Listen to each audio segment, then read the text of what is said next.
Okay. Good evening everyone. So இன்னைக்கு நம்ம 8th standard சயின்ஸ்ல இருந்து நுண்ணுயிர்கள் இந்த பாடத்தை பத்தி தான் நம்ம இன்னைக்கு பார்க்க போறோம். ஸோ நுண்ணுயிர்கள் நமக்கு தெரியும் அளவுல ரொம்ப சின்னதா இருக்கும். ஸோ நம்மளோட ஆஹ் கண் வழியா நேக்கடைன்னு சொல்லுவோம். ஸோ நம்மளோட கண் வழியா நேரடியா பார்க்க முடியாது. ஸோ அதை நம்ம பார்க்கணும்னா நமக்கு தேவையான ஒரு ஆப்ஜெக்ட் இருக்கு. அந்த பொருள் பேர் தான் வந்து நுண்ணோக்கி. சோ நுண்ணோக்கி வழியா மட்டும் பார்க்கக்கூடிய கண்ணுக்கே புலப்படாத மிகச்சிறிய மிகச்சிறிய உயிரினங்கள்ல தான் நுண்ணுயிரிகள் அப்படின்னு சொல்லுவோம். சோ இதோட சைஸ வந்து நம்ம மைக்ரான்ஸ்ல தான் சொல்லுவோம். சோ மைக்ரோ ஆர்கானிசம், மைக்ரான், இந்த அளவீடுகள்ல தான் இதோட அளவை வந்து நம்ம சொல்லுவோம். எப்படி நம்ம ஹியூமன்ஸ வந்து இவ்வளவு அடி இருக்காங்க, இவ்வளவு சென்டிமீட்டர் ஹைட் இருக்கிறாங்க, இவ்வளவு கிலோ வெயிட் இருக்காங்கன்னு சொல்றோமோ அதே மாதிரி இந்த நுண்ணுயிரிகளை வந்து நம்ம மைக்ரான்ஸ்ல சொல்லுவோம். ஓகே. சோ இப்ப நம்ம இந்த பாடத்துல நம்ம என்னெல்லாம் தெரிஞ்சுக்க போறோம் அப்படின்னா, சோ என்னென்ன மாதிரியான நுண்ணுயிரிகள் நம்ம இந்த என்விரான்மெண்ட்ல இந்த சுற்றுச்சூழல நம்மளோட சேர்ந்து வாழுது. சோ அதோட நன்மை விளைவிக்கக்கூடிய நுண்ணுயிரிகள் யாரு நமக்கு ஹெல்ப் பண்றவங்க இருக்கிறாங்க, தீங்கு விளைவிக்கக்கூடிய நுண்ணுயிர்கள் யாரெல்லாம் இருக்கிறாங்க, அதை பத்தி தான் நமக்கு இந்த பாடத்துல நம்ம பார்க்க போறோம். அப்புறம் அந்த நுண்ணுயிர்களோட வடிவம், அப்புறம் அது எந்த இடத்துல அதோட வாழ்க்கைய வாழுது அப்படின்றத பொறுத்து அதுக்குள்ள இருக்கிற வேறுபாடுகள் என்ன, எத்தனை வகை இருக்கு அதை நம்ம பார்க்க போறோம். அப்புறம் மருத்துவம், விவசாயம், தொழிற்சாலை, அதுவும் போக நம்மளோட அன்றாட வாழ்க்கையிலேயே நுண்ணுயிர்கள் வந்து என்ன பங்கு வகிக்குது, சோ நன்மை வகிக்குதா இல்ல தீங்கு விளைவிக்குதா, அதை பத்தி நம்ம பார்க்க போறோம். சோ முக்கியமா தீங்கு தரும் நுண்ணுயிரிகளோட விளைவுகளை நம்ம அறிஞ்சுக்க போறோம். அப்புறம் நுண்ணுயிர்கள் அப்புறம் மனிதர்களுக்கு இடையான தொடர்பு, இதையும் நம்ம தெரிஞ்சுக்க போறோம். சோ மனித உடல் நலனில் பிரியான், விரியான். சோ பிரியான், விரியான்னு 2 பேர் இருக்காங்க. சோ அவங்க நம்மளோட ஹெல்த்துக்கு என்ன பார்ட் இருக்காங்க அப்படின்றது நம்ம பார்க்க போறோம். சோ மொத்தமா நுண்ணுயிர்கள் யாரு, சோ அதுல என்னென்ன வகைகள் இருக்கு, எப்படி வகை பண்ணியிருக்காங்க, சோ மருத்துவம், விவசாயம், தொழிற்சாலை, அன்றாட வாழ்வுல எல்லாம் என்ன பங்கு வகிக்கிறாங்க, யாரெல்லாம் தீமை தரும் நுண்ணுயிர்கள் இருக்காங்க, சோ மனிதனுக்கும் நுண்ணுயிர்களுக்கும் இடையான உறவு எப்படி இருக்கு, இத பத்தி நம்ம இந்த பாடத்துல பார்க்க போறோம். ஓகே. சோ கண்களுக்கு தெரியாத அளவிற்கு நுண்ணுயிர்கள் அளவில் மிகவும் சிறியவை. சோ இது நோட் பண்ணிக்கோங்க. சோ இவ்வுயிரினங்களை நுண்ணோக்கியின் உதவியினால் மட்டுமே காண இயலும். சோ இந்த லைன் வந்து நம்மளோட புக் பேக் கொஸ்டின்லயே இருக்கு. சோ நுண்ணுயிரிகள்ல பார்க்க உதவக்கூடிய கருவி யாருன்னு சொல்லி நம்ம புக் பேக் கொஸ்டின்லயே இருக்கு. சோ அதோட ஆன்சர் வந்து நுண்ணோக்கி. சோ நுண்ணோக்கி மூலமா தான் நுண்ணுயிரிகளை நம்மளால காண இயலும். எனவே இவை நுண்ணுயிரிகள் எனப்படுகின்றன. சோ இதை பற்றி படிக்கும் அறிவியல் பிரிவு என்ன, நுண்ணுயிரியல், அதாவது மைக்ரோபயாலஜி அப்படின்னு நம்ம சொல்லுவோம். நுண்ணுயிரியல். சோ நுண்ணுயிரிகள் அனைத்து இடங்களிலும் காணப்படும். சோ நுண்ணுயிர் வந்து இந்த இடத்துலதான் இருக்கும், அதிக டெம்பரேச்சர் இருக்கிற இடத்துல இருக்காது, கடல்ல இருக்காது, வானத்துல இருக்காது, சோ பூமிக்கு அடியில இருக்காது, அப்படி எந்த ஒரு இதுவுமே கிடையாது. நுண்ணுயிர்கள் உலகத்துல எல்லா இடத்துலயுமே இருக்கும். சோ அனைத்து இடங்களிலும் காணப்படும். அவை காற்று, நீர், மண் மற்றும் நம்ம உடலுக்கு உள்ளேயும் காணப்படுகின்றன. சோ எல்லா இடத்துலயுமே நுண்ணுயிர்கள் இருக்கு. பாதகமான சூழ்நிலைகளில் அவை செயலற்ற நிலையில் இருந்து சாதகமான சூழ்நிலையின் போது செயல்பட துவங்குகின்றன. சோ அப்படின்னா என்னன்னா, சோ ஒரு நுண்ணுயிர் வந்து 50°C வரைக்கும் தான் வாழும்னு வச்சுப்போம். சோ 50க்கு மேல டெம்பரேச்சர் போகும்போது அது எந்த ஒரு வேலையுமே செய்யாம அப்படியே 50° வரைக்கும் வெப்பநிலை குறையிற வரைக்கும் அது வெயிட் பண்ணும். சோ வெயிட் பண்ணி 50° ஆனதுக்கு அப்புறம் அகைன் அது வந்து அதோட வாழ்க்கைய வாழும். சோ அதுதான் வந்து பாதகமான சூழ்நிலையில செயலற்ற நிலையில இருந்து சாதகமான சூழ்நிலையின் போது செயல்பட துவங்கும். ஓகே. சோ நுண்ணுயிரிகளை பற்றி 5 பிரிவுகளின் கீழ் படிக்கலாம். சோ என்னென்னலாம் நம்ம இந்த பாடத்துல பார்க்க போறோம்னா, வைரஸ், பாக்டீரியா, பூஞ்சை, ஆல்கா மற்றும் புரோட்டோசோவா, இதெல்லாம் வந்து நம்ம இந்த பாடத்துல பார்க்க போற நுண்ணுயிரிகள். சோ இப்ப நம்ம ஃபர்ஸ்ட் நம்ம பார்க்க போறது வைரஸ். சோ வைரஸ் என்பது மரபு பொருள் மற்றும் புரதத்தால் ஆன மிகச்சிறிய நூலாகும். சோ என்னென்ன மரபு பொருள் இருக்கு? மரபு பொருள்லாம் யாரு? Genetic material. சோ நம்ம சொல்லுவோம் இல்லையா டிஎன்ஏ, ஆர்என்ஏ. சோ வைரஸ்ல வந்து டிஎன்ஏ வைரஸும் இருக்கு, ஆர்என்ஏ வைரஸும் இருக்கு. சோ இது ரெண்டுல எதுனாலும் இருக்கலாம். சோ மரபு பொருள், ஆனா ரெண்டும் சேர்ந்து இருக்காது. ஒண்ணு டிஎன்ஏ வைரஸா இருக்கும், இல்ல ஆர்என்ஏ வைரஸா இருக்கும். சோ டிஎன்ஏ வைரஸ் பிளஸ் புரதம், புரோட்டீன் இருக்கும். டிஎன்ஏ அல்லது புரோட்டீன், ஆர்என்ஏ அல்லது புரோட்டீன், அதாவது புரதம். சோ இது ரெண்டுல எதுனாச்சும் இருக்கும் வைரஸ்ல. சோ இவை உயிருள்ள மற்றும் உயிரற்றவர்களுக்கு இடப்பட்டவை. சோ ஏன் அப்படி சொல்றோம் அப்படின்னா, சோ வைரஸ்க்கு வந்து உயிருள்ள பண்பு அப்புறம் உயிரற்ற பண்புன்னு ரெண்டு பண்புமே இருக்கு. சோ இதுல வந்து உயிருள்ள பொருள் வந்து என்னெல்லாம் அதுக்கு பண்பு இருக்குமோ அதுவும் இருக்கு. என்னன்னா வெப்பத்தை தாங்குறது, குளிர தாங்குறது, கெமிக்கல் என்விரான்மெண்ட்ல வேதிப்பொருட்கள் அது கூட கான்டாக்ட் பண்ணும்போது அதையும் தாங்குறது. இந்த உயிருள்ள உயிரினங்களோட பண்புகளையும் அதுக்கு இருக்கு. உயிரற்ற உயிரினங்கள் உயிரற்ற பண்புகளான இந்த தனியா அதோட லைஃபை லீட் பண்ண முடியாது. இந்த பண்பும் இருக்கிறனால உயிருள்ள மற்றும் உயிரற்றவைகளுக்கு இடைப்பட்டவை அப்படின்னு சொல்றோம். சோ லத்தீன் மொழியில வைரஸ்ங்கிற இந்த வார்த்தைக்கு அர்த்தம் என்னன்னா விஷம். சோ வைரஸ்ங்கிற வார்த்தைக்கு அர்த்தம் என்ன? விஷம். ஓகே. வைரஸ்கள் செல்லுக்குள்ளே வாழும் கட்டாய ஒட்டுண்ணிகள் ஆகும். சோ கட்டாய ஒட்டுண்ணி அப்படின்னா என்னன்னா, அது வாழ்க்கையை வாழணும், அது வாழ்ற நிலையில இருக்கணும் அப்படின்னா அது வாழ்றதுக்கு ஒரு ஒட்டுண்ணி கண்டிப்பா தேவை. சோ இன்னொரு உயிரினத்து மேல ஒட்டுண்ணியாதான் அதோட வாழ்க்கையை லீட் பண்ணும். சோ கட்டாய ஒட்டுண்ணி அப்படின்னா ஒட்டுண்ணி இல்லாம தனியா அதால வாழவே முடியாது. சோ வாழும், ஆனா அது வந்து உயிருள்ள பொருளா இருக்காது. உயிருள்ள பொருட்களுக்குள்ள நடக்கிற எந்த ஒரு வேலையுமே ஒட்டுண்ணி இல்லாம வைரஸால பண்ண முடியாது. அதுதான் வந்து கட்டாய ஒட்டுண்ணி அப்படின்னு சொல்றோம். சோ வைரஸை பற்றிய பாடப்பிரிவு வைராலஜி. சோ எல்லா நுண்ணுயிர்களை பற்றியும் படிக்கிற மொத்த ஒரு பிரிவுக்கு பேரு நுண்ணுயிரியல். சோ குறிப்பிட்டு நம்ம வைரஸை மட்டும் படிக்கிறோம் அப்படின்னா வைராலஜி அப்படின்னு பேரு. சோ வைரஸ்கள் பாக்டீரியாவை காட்டிலும் 10,000 மடங்கு சிறியவை. வைரஸே ஒரு மைக்ரான்ல இருந்துதான் இருக்கும். மைக்ரானா நம்ம என்ன சொல்லுவோம்? மியூன்னு சொல்லுவோம், மைக்ரோமீட்டர். சோ ஒரு மைக்ரோமீட்டர் அளவுக்கு பாக்டீரியா இருக்கு. சோ அந்த ஒரு மைக்ரானை விடையும் 10,000 மடங்கு சின்னதுன்னா அப்புறம் எவ்வளவு நுண்ணுய அளவுன்னு பாத்துக்கோங்க. சோ வைரஸ்ல வேறுபட்ட வடிவம் இருக்கு. என்னென்ன வடிவம் இருக்குன்னா கோள வடிவம், கோள வடிவம், அது போக டிஃப்ரெண்ட் ஷேப்ஸ்லயும் இருக்கு. ஓகே. சோ வைரஸோட அமைப்புன்னு பார்க்கும்போது வைரஸோட மையப்பகுதி டிஎன்ஏ அல்லது ஆர்என்ஏ. சோ நல்லா நோட் பண்ணிக்கணும், டிஎன்ஏ அல்லது ஆர்என்ஏ தான். டிஎன்ஏ மற்றும் ஆர்என்ஏ கிடையாது. சோ டிஎன்ஏ மற்றும் ஆர்என்ஏ அப்படின்னா ஒரே ஒரு வைரஸ் செல்லுக்குள்ள ரெண்டுமே இருக்குன்னு அர்த்தம். அல்லதுன்னு போட்டிருந்தாங்கன்னா ஒண்ணு டிஎன்ஏ இருக்கும், இல்ல ஆர்என்ஏ இருக்கும். எதுனாச்சும் ஒண்ணுதான் ஒரு வைரஸ் செல்லுல இருக்கும். ஓகே. அந்த மரபு பொருளை சுத்தி புரத உரை காணப்படும். சோ அந்த புரத உரையோட பேர் என்ன? கேப்சிட் உரை அப்படின்னு நம்ம சொல்லுவோம். சோ சில வகை வைரஸ்களில் அப்புரத உரையை சூழ்ந்து புரதங்கள், கொழுப்புகள் மற்றும் கார்போஹைட்ரேட் ஆகியவற்றிலான வேறொரு உரை காணப்படுது. சோ மேக்சிமம் எல்லா வைரஸ்லயும் இந்த புரத உரை மட்டும்தான் இருக்கும். சில ஸ்பெஷல் வைரஸ்ல அந்த புரத உரைக்கு மேல புரதங்கள், கொழுப்புகள், கார்போஹைட்ரேட்டுகளான இன்னொரு உரையும் இருக்குது. ஓகே. சோ அதோட அந்த உரை மேல ஒரு கூர்முனை, அதாவது ஸ்பைக் மாதிரியான அமைப்பு காணப்படுது. கூர்முனைனா இந்த மாதிரி முள்ளு மாதிரி, நீடில் மாதிரியான அமைப்பு காணப்படுது. ஏன்னா ஓம்புயிரி செல்லுல ஒட்டி கொள்றதுக்கு. சோ நம்ம பார்த்தோம் ஒட்டுண்ணியாதான் வாழு. நம்ம கீழே பார்த்தோம் இல்லையா கட்டாய ஒட்டுண்ணி. சோ வைரஸ் வந்து வைரஸ் இருக்கு, இங்க வந்து இன்னொரு ஹோஸ்ட் கூட வாழும். சோ ஹோஸ்ட் தான் யாரு? ஓம்புயிரி அப்படின்னு சொல்லுவோம். சோ எந்த உயிரினத்துல வைரஸ் வந்து ஒட்டுண்ணியா வாழுதோ அந்த உயிரினத்துக்கு பேரு தான் ஓம்புயிரி. சோ இது வந்து வைரஸ் வந்து விருந்தோம்பி செல் அப்படின்னு நம்ம சொல்லுவோம். சோ ஓம்புயிரி செல்லுல ஒட்டி வாழ்றதுக்கு இந்த கூர்முனை அமைப்பை வந்து பயன்படுத்துது.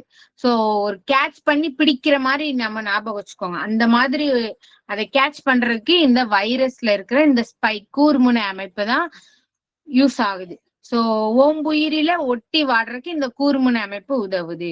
சோ வைரஸ்கள் தாவரங்கள், விலங்குகள் மற்றும் மனிதர்களில் பல விதமான நோய்களை உண்டாக்குகின்றன.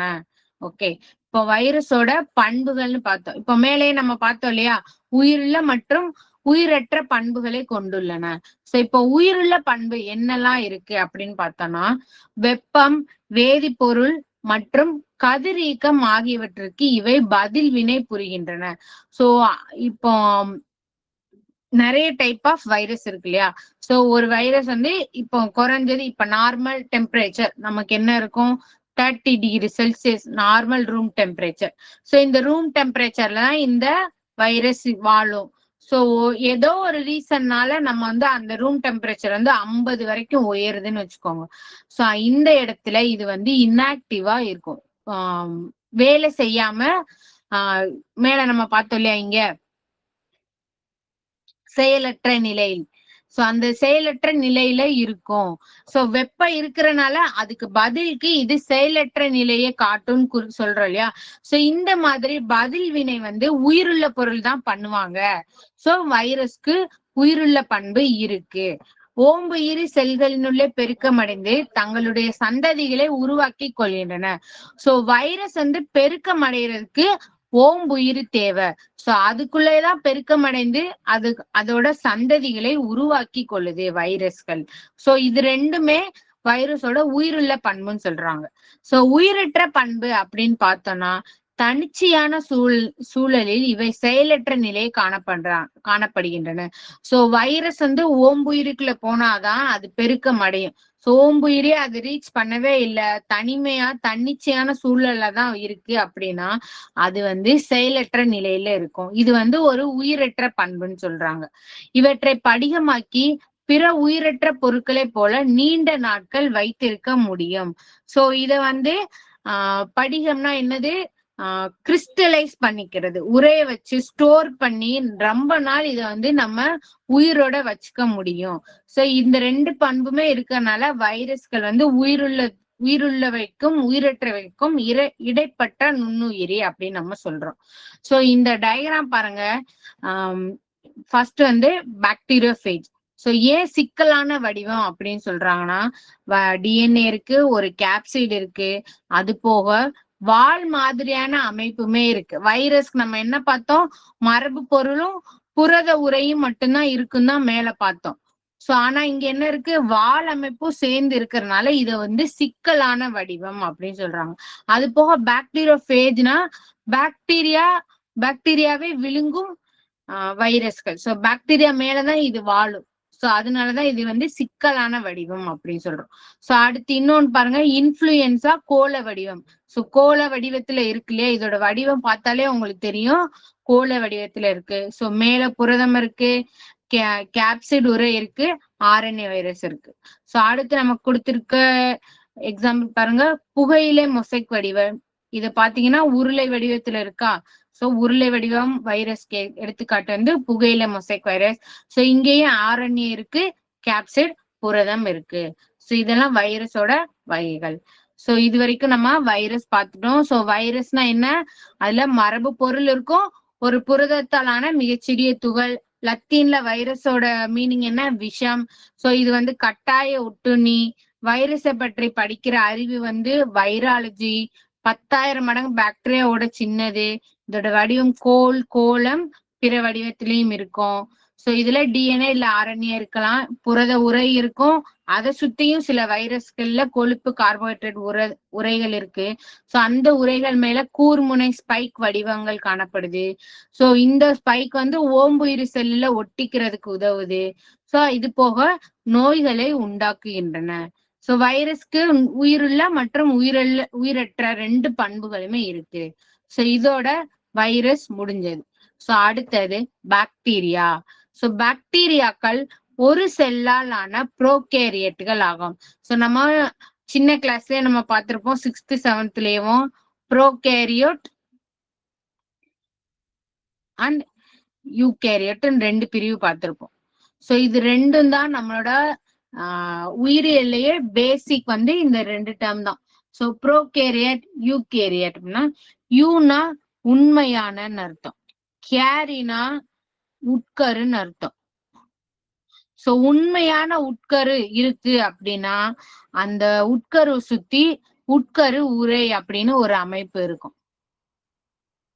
உட்கரு உரை அமைப்பு இருந்துச்சுன்னா அது வந்து உண்மையான உட்கரு அப்படின்னு சொல்லுவோம். சோ அந்த உண்மையான உட்கரு இருக்கிற ஆர்கானிசம் தான் நம்ம வந்து யூகேரியாட்டிக் ஆர்கானிசம் அப்படின்னு சொல்லுவோம். சோ ப்ரோகேரியட் அப்படின்னா இங்க உட்கரு உண்மையான உட்கரு கிடையாது, ஏன்னா உட்கரு உரை கிடையாது. சோ இந்த மரபு பொருள் வந்து அந்த செல்லுல சும்மா அப்படியே கிடக்கும். உட்கரு உரை இருந்துச்சுன்னா ஒரு ஒரு பேக்டு அமைப்பா இருக்கும். சோ அதான் ரெண்டுக்குள்ள வித்தியாசம். அதுதான் இங்க உட்கரு அற்றவைன்னு கொடுத்திருக்காங்க. சோ உண்மையான உட்கரு உரை உட்கரு கிடையாது. அவங்கதான் வந்து ப்ரோகேரியாட்டுகள். சோ பாக்டீரியா வந்து இந்த ப்ரோகேரியாட்டுக்கு கீழதான் வர்றாங்க. சோ இது வந்து ஒரு செல் உயிரினம். இவை பூமியின் மீது முதலில் தோன்றி வாழும் உயிரினமாக காணப்படுகின்றன. சோ ஃபர்ஸ்ட் இந்த பூமியில வந்தது பாக்டீரியா தான் அப்படின்னு சயின்டிஸ்ட் வந்து நம்புறாங்க. சோ வகைப்பாட்டில் மொனீரா எனும் உலகத்தின் கீழ் இவை இடம்பெற்றுள்ளன. சோ 5 உலக வகைப்பாடு நம்ம சின்ன கிளாஸ்லயே பார்த்திருக்கோம். 6th 7thலயும் 5 உலக வகைப்பாடு பார்த்திருக்கோம். சோ இந்த உலகத்துல இருக்கிற எல்லா உயிரினங்களையும் 5 உலகமா பிரிச்சிருப்பாங்க. மொனீரா, புரோட்டிஸ்டா, பூஞ்சைகள், தாவர உலகம், விலங்கு உலகம்னு 5 தான் பிரிச்சிருப்பாங்க. சோ அதுல இந்த பாக்டீரியா வந்து மொனீரால வர்றாங்க. சோ மொனீரால யாரெல்லாம் இருப்பாங்கன்னா ஒரு செல்லால் ஆன ப்ரோகேரியட்டிக் உயிரினங்கள் எல்லாத்தையும் இந்த மொனீராக்கு கீழே வகைப்படுத்தி வச்சிருப்பாங்க. சோ அதனால பாக்டீரியா வந்து மொனீராக்கு கீழே வருது. ஓகே, சோ பாக்டீரியாவை பற்றிய படிப்பு வந்து பாக்டீரியாலஜி அப்படின்னு நம்ம சொல்றோம். சோ இந்த நம்ம மேலே பார்த்தோம் இல்லையா, பாக்டீரியாக்கள் வந்து 1 மைக்ரான்ல இருந்து 5 மைக்ரான் வரைக்கும், மைக்ரோமீட்டர் ஆர் மைக்ரான் ரெண்டுமே சொல்லலாம். சோ 1 மைக்ரோமீட்டர்ல இருந்து 5 மைக்ரோமீட்டர் வரைக்கும் அதோட சைஸ் இருக்கும். சோ இதுல 10,000 டைம்ஸ் சின்னதுன்னா வைரஸோட சைஸ பாத்துக்கோங்க. சோ பாக்டீரியா வந்து அதோட சுவாசத்தின் அடிப்படையில் 2 வகையா பிரிக்கலாம். சோ அந்த பாக்டீரியா வாழ்றதுக்கு காற்று தேவையா இல்லையான்றத பொறுத்து 2 வகையா பிரிக்கலாம். சோ காற்று சுவாச பாக்டீரியா, இப்போ அந்த பாக்டீரியாவுக்கு வந்து காற்று தேவைப்படுது அப்படின்னா அத வந்து காற்று சுவாச பாக்டீரியா அப்படின்னு நம்ம சொல்லுவோம். சோ அந்த பாக்டீரியா வாழ்றதுக்கு காற்று தேவையில்லைன்னா காற்று இல்லா சுவாச பாக்டீரியா அப்படின்னு நம்ம சொல்றோம்.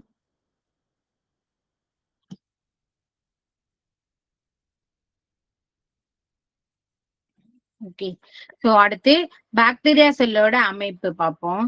சோ பாக்டீரியா செல் சுவர் எனப்படும் வெளி அடுக்கினை கொண்டுள்ளது. சோ பாக்டீரியா சுத்தி செல் சுவர்னு ஒரு அமைப்பு இருக்கு. வைரஸ்ல இந்த வார்த்தையே வரல, அங்க ஒரு புரத உரையும் மரபு பொருள் மட்டும்தான் இருக்கு. ஆனா பாக்டீரியாக்கு செல் சுவர் எனப்படும் வெளி அடுக்கு இருக்கு. உட்கரு பொருட்கள் வந்து நியூக்ளியாய்டு என குறிப்பிடப்படுகின்றன. சோ நம்ம மேல பார்த்தோம்ல ப்ரோகேரியட்னா உட்கரு உரை கிடையாதுன்னு. சோ உட்கரு உரை இல்ல அப்படின்னா அந்த மரபு பொருளை நம்ம நியூக்ளியாய்டு அப்படின்னு நம்ம சொல்லுவோம். சோ உட்கரு பொருட்கள் நியூக்ளியாய்டு என குறிப்பிடப்படுகின்றன. இவற்றில் உட்கரு சவ்வு இல்லை. சோ சைட்டோபிளாசத்தில் பிளாஸ்மிட் எனப்படும் கூடுதல் குரோமோசோமல் டிஎன்ஏக்கள் காணப்படுகின்றன. சோ செல்சுவர் இருக்கு, நியூக்ளியாய்டு இருக்கு, அது போக பிளாஸ்மிட் டிஎன்ஏ இருக்கு. சோ அது என்னன்னா கூடுதல் குரோமோசோமல் டிஎன்ஏ, பிளாஸ்மிட் டிஎன்ஏ இருக்கு.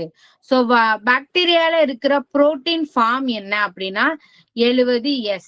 சோ 70S வகை ரைபோசோம்களால் இந்த புரோட்டீன் சேர்க்கை நடைபெறுகிறது. சோ இதுல நுண்ணுறுப்புகளான மைட்டோகாண்ட்ரியா, கோல்கை உறுப்பு, எண்டோபிளாச வலைப்பின்னல் இது எதுவுமே கிடையாது. சோ இது எப்படி இடம்பெயர்ச்சி பண்ணுது, ஒரு இடத்துல இருந்து இன்னொரு இடத்துக்கு போகுது அப்படின்னா கசை இலைனால ஒரு அமைப்பு. சோ இங்க இருக்கு இல்லையா வெளியே இந்த ஒரு மாதிரி டெய்ல் லைக் ஸ்ட்ரக்சர் இருக்கு இல்லையா, ஹேர் த்ரெட் மாதிரி. சோ இந்த அமைப்பை தான் வந்து நம்ம கசை இலைன்னு சொல்றோம். சோ அதை வச்சுதான் இடப்பெயர்ச்சி இந்த பாக்டீரியா பண்ணுது. சோ இந்த படத்தை பாருங்க. ஃபர்ஸ்ட் வந்து கேப்சூல் லேயர் இருக்கு, அது போக செல் சுவர் லேயர் இருக்கு. இதுதான் இந்த கிரீன் கலர் செல் சுவர். அதுக்குள்ள சைட்டோபிளாசம் இருக்கு, செல் சவ்வு இருக்கு. சோ இது வந்து நியூக்ளியாய்டுன்னு சொல்லுவாங்க. சோ இங்க வந்து எந்த ஒரு லேயருமே இல்ல பாருங்க, அவுட்டர் கவரிங்குமே இல்ல நியூக்ளியஸ்க்கு, அதனாலதான் நியூக்ளியான்னு சொல்றோம். அது போக கசையில அமைப்பும் இருக்கு. சோ இந்த செல் வடிவத்தை பொறுத்து பாக்டீரியாவை சில வகையா பிரிச்சிருக்காங்க. ஃபர்ஸ்ட் ஒன் வந்து பேஸ் இல்லை அப்படின்னா கோல் வடிவ பாக்டீரியா. சோ எடுத்துக்காட்டு பேசிலஸ் ஆந்த்ராசிஸ். சோ இந்த இருக்கு பாருங்க பேசிலஸ். சோ கோல் வடிவமா இருக்கா, இந்த வடிவத்துக்கு பேர் தான் கோல் வடிவம். சோ எடுத்துக்காட்டு பேசிலஸ் ஆந்த்ராசிஸ். அடுத்தது ஸ்பைரில்லா. சோ பேர்லயே நமக்கு தெரியும் ஸ்பைரல் மாதிரியான அமைப்பு. ஸ்பைரல்னா சுருள் வடிவத்துல இருக்கும். சோ சுருள் வடிவ பாக்டீரியா எடுத்துக்காட்டு வந்து ஹெலிகோபாக்டர் பைலோரி. அடுத்தது காக்கை அப்படின்னா கோலம் அல்லது பந்து வடிவம். இந்த இருக்கு பாருங்க, இந்த மாதிரி கோலம் அல்லது பந்து வடிவ பாக்டீரியா. இவை ஒட்டி கொண்டு இணைகளாகவோ அல்லது சங்கிலி வடிவிலோ அல்லது கொத்தாகவோ காணப்படும். சோ ரெண்டு கோலம். சோ ஒண்ணு ஒரே ஒரு கோள வடிவ பாக்டீரியா செல் இருந்துச்சுன்னா காக்கை அப்படின்னு சொல்லுவோம். சோ ரெண்டு கோள வடிவ செல் இந்த மாதிரி ரெண்டு பாக்டீரியா ஒட்டி இருந்துச்சுன்னா காக்கஸ் அப்படின்னு சொல்லுவோம். சோ காக்கை அப்படிங்கிறது சிங்குலர் டேர்ம், காக்கஸ் அப்படிங்கிறது ப்ளூரல் டேர்ம். சோ ரெண்டு காக்கை சேர்ந்து இருக்கனால டிப்ளோ காக்கஸ். சோ மூணு இருந்துச்சுன்னா ட்ரிப்ளோ காக்கஸ். இந்த மாதிரி நம்ம இதுக்கு வந்து பேர் சொல்லுவோம். சோ அது போக நிறைய இந்த மாதிரி காக்கை வந்து தொடர்ந்து ஒரு செயின் மாதிரி அமைப்பு இருந்துச்சுன்னா ஸ்ட்ரெப்டோ காக்கஸ் அப்படின்னு சொல்லுவோம். சோ அது போக இந்த மாதிரி திராட்சை கொத்து மாதிரி மொத்தமா இருக்குன்னு வச்சுக்கோங்க. சோ ஒரு டேர்முக்கு சொல்ற திராட்சை கொத்து மாதிரி கொத்தா இருக்குன்னு வச்சுக்கோங்க, அதோட பேர் வந்து ஸ்டெஃபைலோ காக்கஸ். சோ செயின் மாதிரி இருந்துச்சுன்னா ஸ்ட்ரெப்டோ காக்கஸ், கொத்தா இருந்துச்சுன்னா ஸ்டெஃபைலோ காக்கஸ் அப்படின்னு நம்ம சொல்லுவோம். சோ அடுத்தது விப்ரியோ. விப்ரியோனா கமா மாதிரி இருக்கும் அப்படின்னு சொல்லுவோம். ஜென்ரலா கமா வடிவ பாக்டீரியா எடுத்துக்காட்டு விப்ரியோ காலரை. சோ இதோட உருவ அமைப்பை பொறுத்து 4 வகையா நம்ம பாக்டீரியாவை பிரிச்சிருக்கோம். செல் வடிவத்தை பொறுத்து 4 வகையா பிரிச்சிருக்கிறோம். சோ அடுத்தது அது போக கசையிலையோட எண்ணிக்கையும் அப்புறம் அமைவிடத்தை பொறுத்து, கசையில எத்தனை இருக்கு, எப்படி இருக்கு, எந்த இடத்துல இருக்கு அந்த பாக்டீரியா செல்லுல அப்படின்றத பொறுத்து சில வகையா பிரிச்சிருக்கோம். சோ ஃபர்ஸ்ட் பாருங்க, ஒற்றை கசையிலை. சோ ஒரே ஒரு கசையிலை இருக்கும். எங்க இருக்கும், ஏதாச்சும் ஒரு எட்ஜ்ல ஒரே ஒரு கசையில இருக்கும். இந்த இருக்கு பாருங்க, ஒரே ஒரு கசையில இருக்கா. சோ அது வந்து ஒற்றை கசையில இருக்கு. இதுவே நமக்கு வந்து புக் பேக் கொஸ்டின்ல கேட்டிருக்காங்க. சோ அப்ப இது எல்லாமே எம்சிக்யூ நமக்கு கேட்கறதுக்கு வாய்ப்பு இருக்கு. சோ ஒரே ஒரு கசையில இருந்துச்சுன்னா ஒற்றை கசையிலை அமைப்புன்னு சொல்லுவோம். சோ எக்ஸாம்பிள் வந்து விப்ரியோ காலரை. அடுத்தது ஒரு முனை கற்றை கசையிலை. சோ கீழே பாருங்க, ஒரு முனை கற்றை கசையிலைனா ஒரே ஒரு முனையில இருந்து ஒரு கொத்தா கசையிலைகள் இருக்கும். அதான் வந்து ஒற்றை முனை கசையிலைன்னு சொல்லுவோம். சோ வந்து சூடோமோனாஸ். அடுத்தது இருமுனை கற்றை கசையிலை, ரெண்டு பக்கமும் ஒரு ஒரு கசையிலை இருக்கும். அடுத்தது சுற்று கசையிலை, பாக்டீரியா செல்ல சுத்தி மொத்தமா கசையிலை இருக்கும், அதுதான் சுற்று கசையிலை இந்த அமைப்பு. சோ அடுத்தது கசையிலை அற்றவை, இங்க வந்து பிளாஜெல்லாவே இருக்காது. கோரினி பாக்டீரியம் டிப்தீரியா. சோ இதுல வந்து என்ன டைப்பு, அதோட எக்ஸாம்பிள் என்ன, இத வந்து எம்சிக்யூல கேட்கறதுக்கு வாய்ப்பு இருக்கு, நோட் பண்ணிக்கோங்க.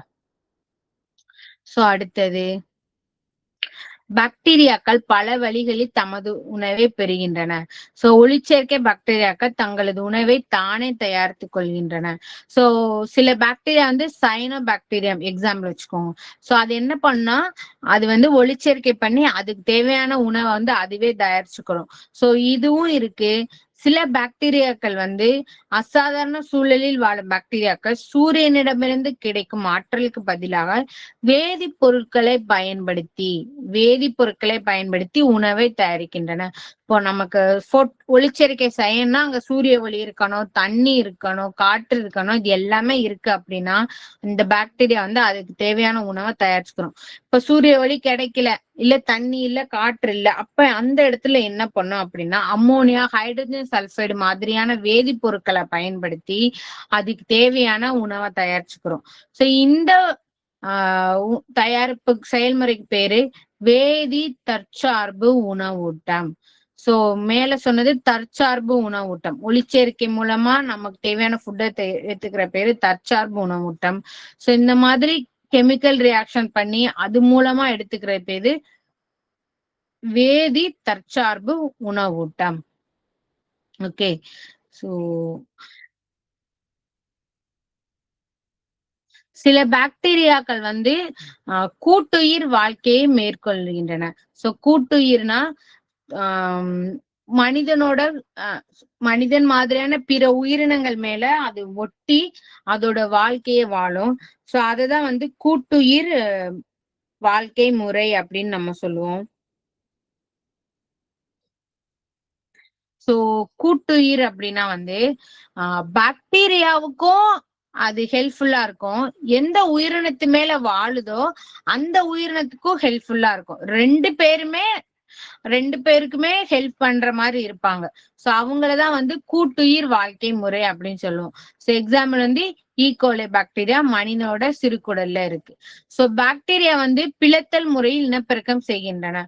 சோ பிளத்தல் முறை என்னென்ன பிளத்தல் முறை இருக்கு பாருங்க. இரண்டாக பிளத்தல், பலவாக பிளத்தல் முறை. சோ ஒரு பாக்டீரியா அப்படியே ரெண்டா ஸ்பிளிட் ஆகி 2 பாக்டீரியா கிடைச்சிரும். சோ இந்த மாதிரி இனப்பெருக்கம் செய்கின்றன. சோ இப்ப செயல்பாடு ஒண்ண பாருங்க. சோ ஒரு கண்ணாடி நழுவத்தில் 1 அல்லது 2 துளிகள் தயிரை எடுத்துக்கொண்டு அதனை பரவ செய்யவும். சோ ஒரு கிளாஸ் ஸ்லைட்ல ஒரு 2 டிராப்ஸ் தயிர் எடுத்து ஸ்லைடு முழுக்க பரவுற மாதிரி நம்ம ஸ்ப்ரெட் பண்ணி விடுறோம். சோ அந்த கண்ணாடி கிளாஸ லேசா சூடு பண்றோம். அத வந்து ஸ்டெயின் ஊத்துறோம். ப்ளூ கலர் ஸ்டெயின் போட்டு ஸ்டெயினை எடுத்துட்டு நுண்ணோக்கில பார்த்தோம்னா, கூட்டு நுண்ணோக்கில பார்த்தோம்னா அதுல நமக்கு யார் தெரிவா? பாக்டீரியாஸ் தெரிவாங்க. சோ நமக்கு தெரியும் தயிர்ல நன்மை விளைவிக்கக்கூடிய பாக்டீரியாக்கள் நிறைய இருக்கு. லாக்டோபேசிலஸ் பாக்டீரியாக்கள் இருக்கு. சோ அந்த பாக்டீரியாவை நம்ம பார்க்க முடியும். இந்த மாதிரி தயிரை நம்ம ஸ்லைட்ல எடுத்து அதை முழுசா ஸ்ப்ரெட் பண்ணி அதுல இந்த கிராம் ஸ்டெயினிங் சொல்லுவோம். சோ கிராம் ஸ்டெயினிங் போட்டோம்னா ப்ளூ கலர்ல நமக்கு ஸ்டெயின் ஆகி அழகா பாக்டீரியாஸ நம்ம பார்க்க முடியும். சோ இது வந்து செயல்பாடு 1. சோ அடுத்து இதோட பாக்டீரியா முடிஞ்சது. சோ இதுல என்ன பார்த்திருக்கோம் பாருங்க. சோ பாக்டீரியால வந்து உட்கரு கிடையாது, ப்ரோகேரியாட்டுகள். சோ அது எங்க இருக்கோ மொனீரியாக்கில வகைப்படுத்தப்பட்டிருக்கோம். அதை பத்தின படிப்பு பேரு பாக்டீரியாலஜி. சோ அதோட சைஸ் 1 மைக்ரான்ல இருந்து 5 மைக்ரான் வரையும் இருக்கும். சோ இத வந்து சுவாசத்தின் அடிப்படையில் 2 வகையா பிரிக்கலாம். ஒண்ணு வந்து காற்று சுவாச பாக்டீரியா, 2வது வந்து காற்றுல சுவாச பாக்டீரியா. சோ இதோட செல் சுவர்ல வெளி அடுக்கு இருக்கு. உள்ள உட்கரு பொருட்கள்ல வந்து நியூக்ளியான்னு சொல்றோம். உட்கரு சவ்வு கிடையாது. சோ இதுல பிளாஸ்மிட் டிஎன்ஏ இருக்கு. சோ இதோட புரத சேர்க்கை வந்து 70S வகை.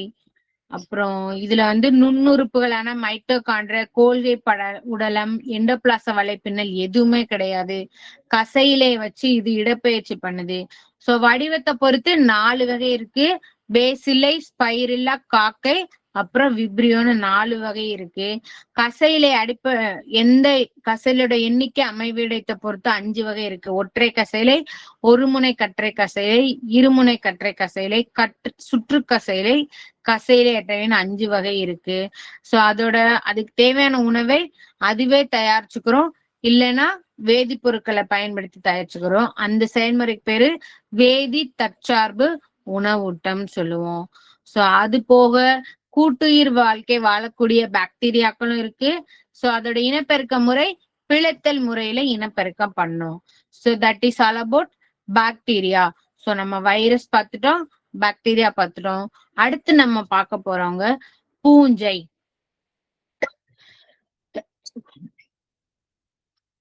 சோ பூஞ்சைகள் வந்து யூகேரியாட்டிக் வகையை சார்ந்தவை. சோ மேலே நான் எக்ஸ்பிளைன் பண்ணேன் இல்லையா? யூனா உண்மையான, கேரினா உட்கரு. சோ உண்மையான உட்கரு இருக்கும் அப்படின்னா என்ன? உட்கரு உரை இங்க இருக்கு. சோ பூஞ்சை வந்து உட்கரு உரை இருக்கிற உண்மையான உட்கரு இருக்கிற உயிரினம். சோ அதனால யூகேரியாட்டிக் வகையை சேர்ந்தவை. சோ இதுல பச்சையும் காணப்படுவதில்லை. சோ பச்சையம் எதுக்கு தேவை? ஒளிச்சேர்க்கை பண்றவங்களுக்கு தான் பச்சையம் தேவை. சோ இங்க ஒளிச்சேர்க்கை பண்ண போறதுல, அதனால பச்சையம் இங்க கிடையாது. சோ இது வந்து ஒளியற்ற சூழலிலும் வளரும். சோ பூஞ்சையில ஒரு செல் உயிரினமும் இருக்கு, பல செல் உயிரினமும் இருக்கு. சோ ஒரு செல் பூஞ்சைக்கு எடுத்துக்காட்டு ஈஸ்ட், பல செல் பூஞ்சைக்கு எடுத்துக்காட்டு பெனிசிலியம். சோ இது வந்து அனைத்து வாழிடங்களிலும் காணப்படும். சோ அனைத்து வாழிடங்களிலும்னா சோ தண்ணிலையும் வாழும், நிலத்திலேயும் வாழும், காற்றுலயும் வாழும், எல்லா இடத்துலயுமே பூஞ்சைகள் இருக்கும். சோ வகைப்பாட்டியல்ல வந்து இது பூஞ்சை உலகத்துல இருக்கு. சோ பாக்டீரியா வந்து மொனிரால இருக்கா, சோ பூஞ்சை வந்து பூஞ்சை உலகத்துல இருக்கு. சோ இத பத்தின பாடப்பிரிவு வந்து மைக்காலஜி அப்படின்னு நம்ம சொல்றோம். சோ பூஞ்சைகள் வந்து எல்லா பூஞ்சையுமே நுண்ணியவை இல்ல, சில மைக்ரோ பூஞ்சைகளும் இருக்கு. ஆனா பெரிய சைஸ் பூஞ்சைகள் இருக்கு. எடுத்துக்காட்டு வந்து காளான் வந்து ஒரு பூஞ்சை. சோ பூஞ்சையில சுமார் 70,000 சிற்றினங்கள் இருக்கு. சோ இதுல வந்து நமக்கு இப்போ 8th ஸ்டாண்டர்ட் இந்த லெசன்ல கொடுத்திருக்கிறது ஒரு செல் பூஞ்சையான ஈஸ்ட பத்தி மட்டும் தான் நமக்கு கொடுத்திருக்காங்க. பல செல் பூஞ்சைகளை பத்தி அடுத்த பாடத்துல நம்ம பார்ப்போம். சோ இப்ப பூஞ்சையோட செல் அமைப்புன்னு பார்க்கும்போது இது வந்து வளிமண்டலத்துல தன்னிச்சையாவே காணப்படும். சோ தனியா இருந்தாலே அதோட வாழ்க்கையே இது வாழும். சோ ஈஸ்டுகள் சர்க்கரை உள்ள அனைத்து ஊடகங்களையும் வளர்கின்றன. சோ அப்ப ஈஸ்ட் வளர்றதுக்கு சர்க்கரை கண்டிப்பா தேவை. சோ இவற்றின் செல்கள் முட்டை வடிவம் உடையவை. சோ செல் வந்து முட்டை வடிவத்துல இருக்கும். அந்த சர்க்குலர் முட்டையோட வடிவம் நமக்கு தெரியல, அந்த வடிவத்துல இருக்கும். சோ செல் சுவர், உட்கரு ரெண்டுமே இருக்கு. சைட்டோபிளாசத்துல துகள்கள் இருக்கு. சோ அதுல வந்து வாக்யூல், செல் நுண்ணுறுப்புகள், கிளைக்கோஜன் என்ன, எண்ணெய் துளிகள். சோ அதோட ஃபேட்டை வந்து கிளைக்கோஜனா தான் இது சேமிச்சு வச்சிருக்கோம். இது எல்லாமே அதோட சைட்டோபிளாசத்துல இருக்கு. சைமேஸ் என்னும் நொதியின் உதவியால் ஈஸ்ட்கள் நொதித்தலில் ஈடுபடுகின்றன.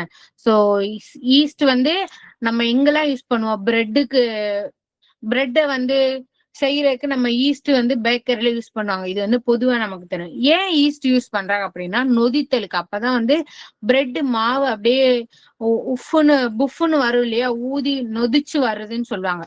சோ அந்த ப்ராசஸ்க்கு நமக்கு ஈஸ்ட் தேவை. சோ அந்த நொதித்தலை செய்யறதுக்கு அங்க இருக்கிற நொதி யாரு, சைமேஸ். சோ இது எம்சிக்யூல கேட்க வாய்ப்பு இருக்கு. சோ இவை காற்றில்லா சூழலில் சுவாசிக்கின்றன. சோ பூஞ்சைகளுக்கு காற்று இருக்கணும்னு அவசியம் இல்ல.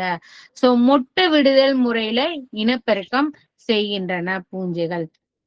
சோ இதோட படத்தை பாருங்க. ஈஸ்டோட அமைப்பு, செல் சவ்விற்கு வெளியே, சோ அந்த அமைப்பை சுத்தி ஒரு உரை இருக்கு, அதான் செல் சவ்வு. உள்ள வேக்யூல் இருக்கு, அதாவது வெற்றிடம் தான். சோ இந்த வெற்றிடம் வந்து பல மாதிரியான அதோட செயல்முறைகளுக்கு யூஸ் பண்ணிக்கிறோம். சோ இங்க வந்து இப்ப நம்ம வந்து ஃபுட் வேக்யூலா ஃபார்ம் பண்ணணும். சாப்பாட்டுக்கு யூஸ் பண்ணணுமா, இல்ல கழிவு நீக்கத்துக்கு யூஸ் பண்ணணுமா, இல்ல சுவாசத்துக்கு யூஸ் பண்ணணுமா, அந்த டைம்ல இந்த வேக்யூல்கள் வந்து அந்த வேலையை செஞ்சுக்கிறோம். சோ இங்க சைட்டோபிளாசம் இருக்கு, உட்கரு இருக்கு, உணவு துகள் இருக்கு. சோ இதுதான் ஒரு ஈஸ்டின் அமைப்பு. சோ பூஞ்சை இதோட முடிஞ்சது. சோ பூஞ்சை வந்து உண்மையான உட்கரு இருக்கிற ஒரு யூகேரியாட்டிக் வகையை சேர்ந்தவை. பச்சையும் கிடையாது, ஒளியற்ற சூழலையும் வளரும். ஒரு செல் பூஞ்சை இருக்கு, பல செல் பூஞ்சை இருக்கு. வகைப்பாட்டுல பூஞ்சை உலகத்துல இத பிளேஸ் பண்ணிருக்கோம். சோ இதை பத்தின பாடப்பிரிவு மைக்காலஜின்னு சொல்றோம். 70,000 சிற்றினங்கள் வரைக்கும் இருக்கு பூஞ்சைகள்ல. சோ பூஞ்சையோட செல் அமைப்பு பாருங்க. அது வந்து சர்க்கரை இருந்துச்சுன்னா அந்த ஊடகத்துல பூஞ்சை வளரும். உட்கரு, செல் சுவர் இருக்கு, வேக்யூல் இருக்கு, செல் நுண்ணுறுப்புகள் இருக்கு, கிளைக்கோஜன் இருக்கு, சைமேஸுங்கிற நொதி இருக்கு. அப்புறம் மொட்டு விடுதல் முறையில இனப்பெருக்கம் செய்யுது. சோ இதோட பூஞ்சையோட செல் அமைப்பு முடிஞ்சது. அடுத்தது ஆல்கா அல்லது பாசி. ஆல்காக்கள் எளிய தாவர உடலமைப்பை பெற்ற யூகேரியாட்டிக் உயிரினங்கள் ஆகும். சோ இதுவுமே யூகேரியாட்டிக் அப்படின்னா இங்க என்ன, உண்மையான உட்கரு இருக்கு, உட்கரு உரை இருக்கு. சோ ஆல்காக்கள் ஈரப்பதமான வாழிடங்களில் மட்டும்தான் காணப்படும். சோ ஆல்காக்கள் அங்க இருக்கணும்னா அந்த இடத்துல தண்ணி இல்ல ஈரப்பதம் கண்டிப்பா இருக்கணும். சோ இங்க அதிக அளவில் பசுங்கணிகத்தை பெற்றுள்ளன. சோ பசுங்கணிகம் இருந்தா என்ன செய்யும், ஒளிச்சேர்க்கை செய்யும். சோ அந்த பசுங்கணிகம் அதிகமா இருக்கறதுனாலதான் இப்ப நம்ம தண்ணி தேங்கி இருக்கிற குளம், குட்டை, ஏரி எல்லா இடம் பாருங்க, மேல ஒரு பச்சை கலர்ல ஒரு லேயர் ஃபார்ம் ஆயிருக்கும் இல்லையா. சோ அவங்கதான் ஆல்கா. சோ அது ஏன் அப்படி இருக்குன்னா அங்க பசுங்கணிகம் அதிகமா இருக்கிறதுனால ஒளிச்சேர்க்கை மறுபடியும் பண்ணி அதோட இனப்பெருக்கம் வந்து அதிகமா நடந்து சோ அது அந்த தண்ணியோட மேற்பரப்புல மெல்லிய படலமா மாறிடும். சோ அது இந்த மாதிரி தண்ணியோட மேற்பரப்புல மெல்லிய படலமா இருக்கறனால இத வந்து நீர் புற்கள் அப்படின்னு அடைமொழி இதுக்கு இருக்கு. நீர் புற்கள், இத நோட் பண்ணிக்கோங்க, எம்சிக்குள்ள வர வாய்ப்பு இருக்கு. சோ இவை பசுங்கணிகங்களின் உதவியுடன் தங்களுக்கான உணவை தயாரித்துக் கொள்கின்றன. சோ பசுங்கணிகம் எடுக்குனாலே ஒளிச்சேர்க்கை பண்ணிரும். சோ ஒளிச்சேர்க்கைக்கு தேவையான பச்சையத்தை பசுங்கணிகங்கள் கொண்டுள்ளன. சோ ஆல்காவை பற்றிய பாடப்பிரிவு ஆல்காலஜி ஆர் பைக்காலஜி அப்படின்னு சொல்றோம். Algology or phycology. சோ ஆல்காவோட அளவு பாருங்க, 1 மைக்ரான்ல இருந்து 50 மீட்டர் வரைக்கும் வேறுபடுகின்றன. சோ ஆல்காக்களின் அளவு 1 மைக்ரான் முதல் 50 மீட்டர் வரை.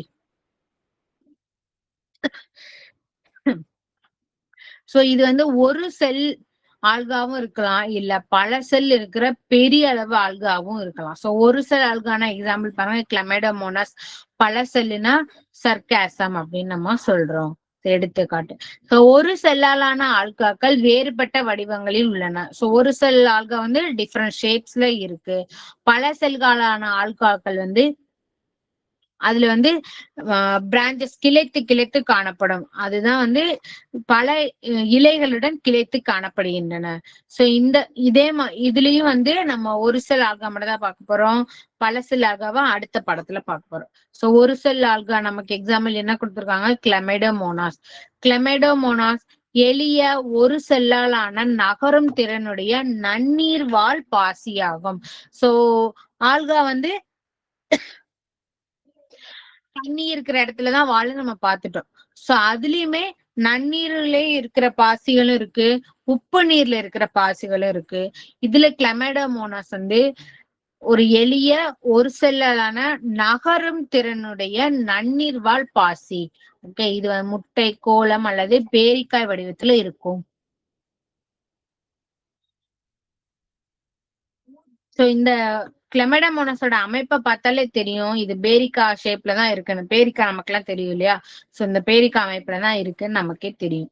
சோ குளங்கள், சாக்கடைகள் மற்றும் தண்ணீர் தொட்டிகள்ல பொதுவா இந்த ஆல்கா வந்து பேரிக்கா வடிவத்துலதான் இருக்கும். சோ பேரிக்கா வடிவம்னா குறுகிய முன்பகுதியும் அகன்ற பின்பகுதியும் இருக்கிறதா வந்து பேரிக்கா வடிவம் அப்படின்னு சொல்லும். சோ இதோட செல்லு வந்து செல்லுலோசால் ஆன மெல்லிய உறுதியான செல் சுவர் இருக்கு.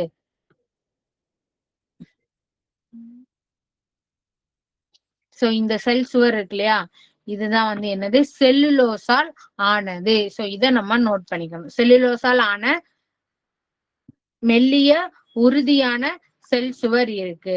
செல் சுவருக்கும் பசுங்கணிகத்துக்கும் இடையில சைட்டோபிளாசம் காணப்படும். சோ இந்த பெரிய சி ஷேப்டு ஒரு செல் இருக்கா, சோ அதுதான் பசுங்கணிகம். சோ பசுங்கணிகத்துக்கும் செல் சுவருக்கும் நடுவுல சைட்டோபிளாசம் அமைப்பு காணப்படும். செல்லானது கோப்பை வடிவ பசுங்கணிகத்தின் உட்புற குழிவு பகுதியில் பெரிய இருண்ட உட்கருவை கொண்டுள்ளது. சோ இந்த சி ஷேப்டு ஸ்ட்ரக்சர் இருக்கு இல்லையா பசுங்கணிகம், அதோட மைய பகுதியில உட்கரு அமைப்பு இருக்கு. சோ உட்கரு அமைப்பு, அதுக்கு மேல யாரெல்லாம் இருக்காங்க, கோல்கை உறுப்பும் மைட்டோகாண்ட்ரியான 2 செல் உறுப்புகளும் இந்த கிளமேடோமோனஸ்ல இருக்கு. செல்லின் முன்பகுதி இயக்கத்திற்கு பயன்படும் 2 கசையிலைகளை கொண்டுள்ளன. சோ நம்ம பாக்டீரியால பார்த்தோம் கசையிலைகளை பத்தி. சோ கிளமேடோமோனஸ்லயும் 2 கசையிலை இருக்கு. சோ அது வந்து இயக்கத்துக்கு பயன்படுது. சோ அடுத்தது 2 சுருங்கும் நுண்குமிழ்கள் ஒவ்வொன்றும் கசையிலையின் அடிப்புறத்தில் காணப்படுகின்றன. சோ இந்த கசையிலையோட அடிப்பகுத்துல சுருங்கும் நுண்குமிழ்கள் இருக்கு இல்லையா, சோ இந்த 2 சுருங்கும் நுண்குமிழ்கள் இருக்கு. அதோட வேலை என்னன்னா, அதோட வேலையே சுருங்குறதா, சுருங்கி விரியது மூலமா மூவ் பண்ண வைக்கிறது, சாப்பாடை உள்ள எடுக்கிறது, வேஸ்ட வெளியே போடுறது, இந்த எல்லா வேலையுமே இந்த சுருங்கும் நுண்குமிழ்கள் தான் பண்றாங்க. ஓகே, சோ பசுங்கணிகத்தின் முன்புற பகுதி சிறிய சிவப்பு நிறத்தான கண் புள்ளி காணப்படுகிறது. சோ இந்த இருக்கு பாருங்க கண் புள்ளி. சோ இந்த கண் புள்ளியோட வேலை என்னன்னா லைட்டை டிடெக்ட் பண்றது. சோ இது வந்து பசுங்கணிகம் இருக்கு, பச்சையம் இருக்கு, ஒளிச்சேர்க்கை பண்ணு பார்த்தோம். சோ அப்ப இங்கே லைட் வந்து அதால பார்க்க முடியணும் இல்லையா, லைட் இருக்கிறத உணர முடியணும், பார்க்க முடியும் இல்ல உணர முடியணும். அந்த லைட்டை வந்து உணர்றதுக்கு இந்த கண் புள்ளி அவசியமா படுறாங்க. சோ இந்த இடத்துல வந்து சூரிய ஒளி அதிகமா இருக்கு, சோ அந்த இடத்துக்கு நம்ம நகர்ந்து போகணும் அப்படின்றத முடிவு பண்றதுக்கு இந்த கண் புள்ளி அமைப்பு ஹெல்ப் பண்ணுது. ஓகே, சோ கிளமைடோமோனாஸ்ல பால் மற்றும் பாலில்லா முறையிலான இனப்பெருக்கம் ரெண்டுமே காணப்படுது. சோ இப்ப ஆல்காவை இதோட முடிஞ்சது. சோ ஆல்கா பத்தி ஒரு ஓவர்வியூ பார்த்துருவோம். சோ இது வந்து யூகரியாட்டிக் உயிரினம், உட்கரு இருக்கு, ஈரப்பதமான இடத்துல இருக்கும், பசுங்கணிகம் அதிகமா இருக்கும். சோ இதோட இன்னொரு பேர் வந்து நீர் புற்கள். ஏன் அப்படி சொல்றோம்னா ஏரியோட இல்ல தண்ணி அதிகமா இருக்கிற குளங்கள் இந்த மாதிரியான இடத்துல மேற்பரப்புல ஒரு மெல்லிய படலமா இருக்கும், அதனால இது வந்து நீர் புற்கள் அப்படின்னு சொல்றோம். சோ பசுங்கணியத்தோட உதவியா அதுக்கு தேவையான உணவை தானே தயாரிச்சுக்கிறது, ஒளிச்சேர்க்கை பண்ணுது. இத பத்தின பாடப்பிரிவுக்கு பேரு ஆல்காலஜி அல்லது பைக்காலஜின்னு சொல்றோம். சாரி, அதோட அளவு வந்து 1 மைக்ரான்ல இருந்து 50 மீட்டர் வரைக்கும் இருக்கும். சோ ஒரு செல் ஆல்காவும் இருக்கு, பல செல் ஆல்காவும் இருக்கு. சோ பல செல் ஆல்கால வந்து இலைகளோட கிளைத்து அமைப்பா இருக்கும். சோ இதுல நம்ம பார்க்க போறது வந்து கிளமைடோமோனாஸா இந்த பாடத்தை நம்ம கொடுத்திருக்காங்க. சோ இது வந்து ஒரு நன்னீர் வாழ் பாசி பேரிக்காய் வடிவத்துல இருக்கும். அப்புறம் இதுல குறுகிய முன்பகுதி அகன்ற பின்பகுதி இருக்கும். இதோட செல் சுவர் வந்து செல்லுலோசால் ஆனது. உள்ள ஒரு பெரிய பசுங்கணியம் இருக்கு, உட்கரு இருக்கு, மைட்டோகாண்டா இருக்கு, கோல்கை உறுப்பு இருக்கு, ஸ்டார்ச் துகள்கள் இருக்கு. சோ சுருங்கும் நுண்குமிழ் அமைப்பு இருக்கு. அப்புறம் இனப்பெருக்க முறை வந்து பால் மற்றும் பாலில இனப்பெருக்க முறையில இனப்பெருக்கம் பண்ணுது. ஓகே, இதோட ஆல்கா முடிஞ்சிச்சு. சோ அடுத்தது புரோட்டோசோவா. சோ புரோட்டோசோவாங்கிறது கிரேக்க மொழியிலிருந்து உரு மருவி வந்திருக்கு. சோ புரோட்டோஸ் அப்படிங்கிற கிரேக்க மொழியில அர்த்தம் என்னன்னா முதல், சோவன்கிறதுக்கு விலங்கு அர்த்தம் என்னன்னா விலங்கு. சோ முதல்ல தோன்றின உயிரினங்கள் தான் புரோட்டோசோவா அப்படின்ற ஒரு கருத்து இருக்கறனால புரோட்டோசோவான்னு வச்சுட்டாங்க. சோ ஒரு செல் யூகேரியாட்டுகள் இதுவுமே சிங்கிள் செல் தான் இருக்கும். யூகேரியட்னா உண்மையான உட்கரு இருக்கு. சோ வகைப்பாட்டுல புரோட்டிஸ்டால வகைப்படுத்தி வச்சிருக்காங்க. சோ புரோட்டோசோவை பற்றி படிக்கும் பாடப்பிரிவு புரோட்டோ விலங்கியல் அப்படின்னு சொல்றோம். என்னது புரோட்டோ விலங்கியல். சோ இவை குளங்கள், பெருங்கடல்கள், ஈரப்பதமான மண் ஆகியவற்றிலும் தாவரங்கள் மற்ற விலங்குகளின் செல் மற்றும் திசுக்களிலும் காணப்படும். சோ எங்கெல்லாம் இருக்கு, குளங்கள், பெருங்கடல்கள், அதாவது ஈரப்பதமான மண்ணு, தாவரம், விலங்கு செல் எல்லாத்துலயுமே இது இருக்கும் புரோட்டோசோவா. சோ இது முக்கியமா நோயை உண்டு பண்ணக்கூடியவை. சோ இதோட அளவு பாருங்க 2ல இருந்து 200 மைக்ரான் அளவுக்கு இருக்கும். சோ புரோட்டோசோவாக்கள் சில சிறப்பான நுண்ணுறுப்புகளை கொண்டுள்ளன. சோ என்னெல்லாம் அந்த நுண்ணுறுப்பு பண்ணும் அப்படின்னா இயக்கம், உணவூட்டம், இதர பணி, அதாவது ரெஸ்பிரேஷன், ரீப்ரொடக்ஷன், சுவாசம், இனப்பெருக்கம் எல்லா வேலையும் செய்யறதுக்கு அங்க நுண்ணுறுப்புகள் இருக்காங்க. சோ புரோட்டோசோவோட வகைகள்னு பார்க்கும்போது சிலியாமா, இதுக்கு முன்னாடி இந்த இமேஜஸ் பாத்துக்கிறோம் நம்ம. சோ இந்த இது வந்து பாரமிசம், இது வந்து செருப்பு வடிவத்துல இருக்கு இல்லையா. சோ இதுதான் வந்து இதோட தனித்தன்மையும் பாரமிசியத்தோட அமைப்பு வந்து செப்பல் வடிவத்துல இருக்கும் அப்படின்னு சொல்லுவோம். சோ இதுல பாருங்க என்னெல்லாம் இருக்கு அப்படின்னா இதோட செல் சுவரை சுத்தி சின்ன சின்ன ஹேர் இருக்கு இல்லையா. சோ அதுதான் வந்து நம்ம சிலியா அப்படின்னு சொல்லுவோம். இந்த மாதிரி சிலியா இருக்கிறவங்க எல்லாரையும் வந்து சிலியேட்டா அப்படின்னு நம்ம சொல்றோம், சிலியேட்டா ஆர்கானிசம் சொல்றோம். சோ இதுல பாருங்க இந்த வந்து வாய்ப்பள்ளம்னு இருக்கு இல்லையா. சோ இந்த இடத்துல வந்து இந்த சிலியா வந்து தண்ணியில இருக்கு. சாரி, பாரமிசம் தண்ணியில இருக்குன்னு வச்சுக்கோங்க. தண்ணியில இருக்கிற அதோட உணவுகளை எல்லாம் சிலியா மூலமா ஒருங்கிணைச்சு இந்த வாய்ப்பள்ளத்துக்கிட்ட கொண்டு வரும். சோ அங்க இருந்து உள்ள கொண்டு வந்து ஒரு ஒரு குமிழ் அமைப்பா மாத்தி அதோட பாடிக்குள்ள அனுப்பிடும். சோ அததான் வந்து உணவு குமிழ்னு சொல்லுவோம். சோ இங்க செரிமானம் எல்லாம் நடந்து கழிவு நீக்கம் குமிழா மாறி சோ அந்த குமிழ் வெளியே போயிரும். அது மூலமா கழிவு நீக்கம் நடக்கும். சோ இதுதான் வந்து இங்க நடக்கிற ப்ராசஸ். சோ இதுல 2 வகையான உட்கரு இருக்கு. ஒண்ணு பெரிய உட்கரு, சிறிய உட்கருன்னு 2 வகையான உட்கரு இருக்கு. சோ அடுத்த புரோட்டோசோவா பாருங்க, யூக்ளினா. சோ யூக்ளினால இங்க பாருங்க சின்ன சின்ன ஹேர் லைக் ஸ்ட்ரக்சர் எல்லாம் இல்ல, அதுக்கு பதிலா ஒரு பெரிய ஹேர் லைக் ஸ்ட்ரக்சர் இருக்கு. சோ அதுதான் கசையில நம்ம பாக்டீரியா பார்த்தோம் இல்லையா, இடப்பெயர்ச்சிக்கு உதவுற உறுப்புன்னு. சோ அதே மாதிரி கசையிலே தான் இங்கேயும் இருக்கு. சோ இங்கே கண்புள்ளி இருக்கு, ஐஸ்பாட் கிளமடமோனஸ்ல பார்த்தோம் இல்லையா, அதே வேலைதான் இங்கேயும். சோ இங்கேயும் சுருங்கும் நுண்குமிழ் இருக்கு, மைட்டோகாண்ட்ரியா இருக்கு, உட்கரு இருக்கு. உட்கரு மணினா நியூக்ளியோலஸ் சொல்லுவோம். சோ உட்கருக்குள்ள இருக்கிற ஒரு சின்ன அமைப்பு தான் உட்கரு மணி. எண்டோபிளாசம் வலை இது எல்லாமே இருக்கு, கோல்கை உறுப்பு எல்லாமே இருக்கு, பசுங்கணிகம் இருக்கு. இது வந்து யூக்ளினா. சோ அடுத்தது பிளாஸ்மோடியம் பாருங்க. சோ இது வந்து ஒரு டியூப்லைக் ஸ்ட்ரக்சர் இருக்கு, கோல்கை உறுப்பு இருக்கு, மைட்டோகாண்ட்ரியா இருக்கு, எண்டோபிளாச வலை, உட்கரு இருக்கு, ரோப் ரோப்டிரேஸ் அப்படிங்கிற ஒரு ஸ்பெஷல் ஸ்ட்ரக்சரும் இங்கே இருக்கு பிளாஸ்மோடியம்ல. ஓகே, சோ இப்ப நம்ம உள்ள வருவோம். சிலியேட்டா அப்படின்னா மேல நம்ம பாராமீஸ்ல பார்த்தோம் இல்லையா, சிலியா வச்சு இடப்பெயர்ச்சி பண்ற எல்லாரும் சிலியேட்டான்னு சொல்லுவோம். எக்ஸாம் வந்து பாராமிசம். அடுத்தது பிளாஜெல்லேட்டா. சோ கசையிலே வச்சு இடம்பெயர்ச்சி பண்ணும், யூக்ளினா பேரு. சோ இன்னொன்னு சூடோபோடியா. சோ போலி கால்கள் இடம்பெறுகின்றன. எடுத்துக்காட்டு அமீபா. இப்போ அமீபா வந்து இந்த மாதிரி ஷேப்ல இருக்கு. இப்போ இந்த இடத்துல இருந்து இந்த இடத்துக்கு போனா அதோட பாடியை வந்து இந்த மாதிரி ஷேப் மாத்தும், கால் மாதிரி இப்படி அமைப்பா மாத்தும். சோ இந்த இடத்துக்கு வந்துருச்சுன்னா இதோட ஷேப்பை இந்த மாதிரி மாத்தும். சோ இந்த மாதிரி அதோட உடம்பையும் ஷேப் மாத்தி மாத்தி மூவ் பண்ணும். கால் போன்ற அமைப்போ இல்ல சிலியாவோ பிளாஜலாவோ எந்த அமைப்புமே கிடையாது. சோ அதோட உடம்போட செல்ஸ் இருக்கு இல்லையா, அதை வச்சே மூவ் பண்ணும். சோ அததான் வந்து சூடோ போடியா. சூடோனா போலி, போடியான கால்கள், அதுதான் வந்து போலி கால்கள் அப்படின்னு சொல்றோம். சோ எடுத்துக்காட்டு அமீபா. அடுத்தது ஸ்போரோசோவா, ஒட்டுண்ணி வகையை சார்ந்தது. எடுத்துக்காட்டு பிளாஸ்மோடியம். இப்போ இந்த செயல்பாடு 2 பாருங்க. வைக்கோல ஊற வச்ச ஒரு தண்ணியில ஊற வச்சு அதை எடுத்து நம்ம ஸ்லைட்ல வச்சு நம்ம பார்த்தோம்னா நமக்கு அங்கதுல நிறைய புரோட்டோசோவாவை நம்மளால அதுல பார்க்க முடியும். சோ இதுதான் இந்த செயல்பாடு. சோ புரோட்டோசோவாவோட அமைப்பு எப்படி இருக்கு, அதுல சிலியா இருக்கா, பிளாஜெல்லா இருக்கா, இதெல்லாம் நம்ம பார்க்கணும்னு நினைச்சோம்னா வைக்கோல்ல இருந்து நம்ம புரோட்டோசோவாவை பார்க்க முடியும். சோ அடுத்து புரோட்டோசோவா செல்லோட அமைப்பு.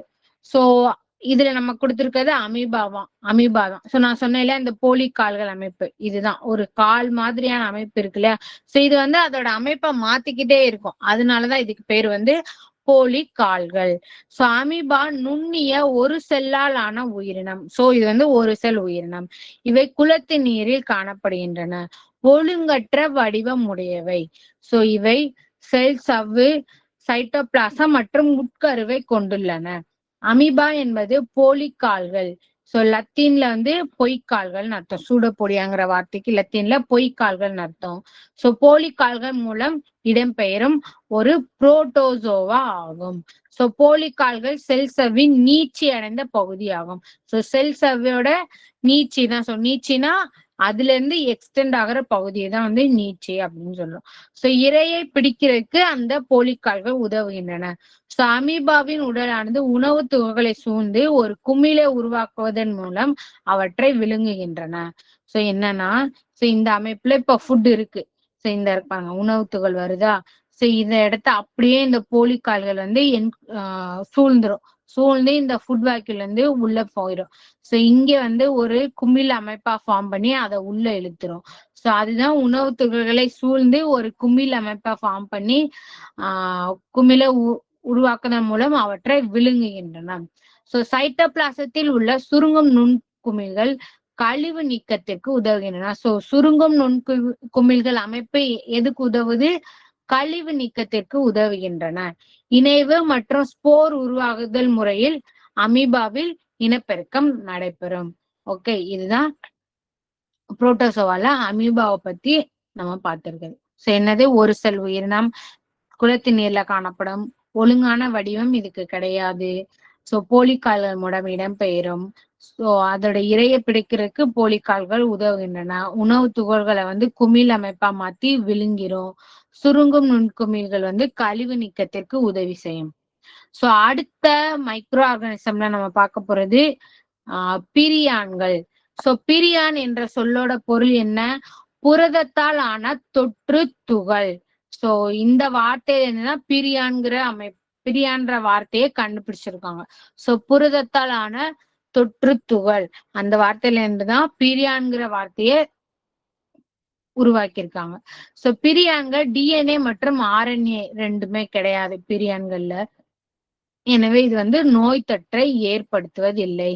சோ பிரியான்கள் என்பவை பொதுவாக திடீர் மாற்றம் அடைந்து தீங்கு தராத புரதங்கள் ஆகும். சோ பிரியான்ங்கிறது ஒரு புரத அமைப்பு தான், அதுல மரபு பொருள் கிடையாது, இல்லாதனால இது நோய் உண்டாக்குவதில்லை. சோ மூளையின் நரம்பு அமைப்பு மற்றும் நரம்பு திசுக்களை பாதிப்பதன் மூலம் இவை நோய்களை ஏற்படுத்துகின்றன. சோ ஒரு ஓம்பு இருக்குள்ள போய் அந்த நோய் அமைப்பை உடல் அமைப்பை தாக்குனாதான் அது நோயை ஏற்படுத்தவே. சோ இதோட எடுத்துக்காட்டு குயிட்ஸ் பெல்ட் ஜேக்கப் நோய், அப்புறம் குரு நோய். சோ இது ரெண்டுமே என்னன்னா நம்மளோட மூளையோட செல்களையும் நரம்பு திசுக்களையும் பாதிக்கக்கூடிய ஒரு நோய். ஓகே, குருங்கிறது வந்து ஊன் உண்ணீர்களை பாதிக்கக்கூடிய ஒரு நோய். சோ இதுதான் வந்து பிரியான்களை பத்தி நம்ம பார்த்திருக்கிறது. சோ பிரியான்கள் அமைப்பு இந்த மாதிரிதான் ஒரு ஸ்பைரல் ஷேப்ல சுருள் வடிவத்துல இருக்கும். சோ அடுத்தது விரியான்கள். சோ விரியான்கள் என்பது ஒரு முழுமையான வைரஸ் துகள்கள் ஆகும். சோ வைரஸ் தான் வந்து நம்ம விரியான் சொல்றோம். சோ எப்ப விரியான் சொல்றோம் அப்படின்னா, இதை வந்து கேப்சிட் என்று அழைக்கப்படும் வெளிப்புற புரத உரையும் நியூக்ளிக் அமிலத்தையும் கொண்டு இருக்கும். சோ உட்புற மையம் இருக்கும். ஆனா செல்லுக்கு வெளியே காணப்படும் வைரஸ்க்கு விரியான்கள் என்று அழைக்கப்படும்.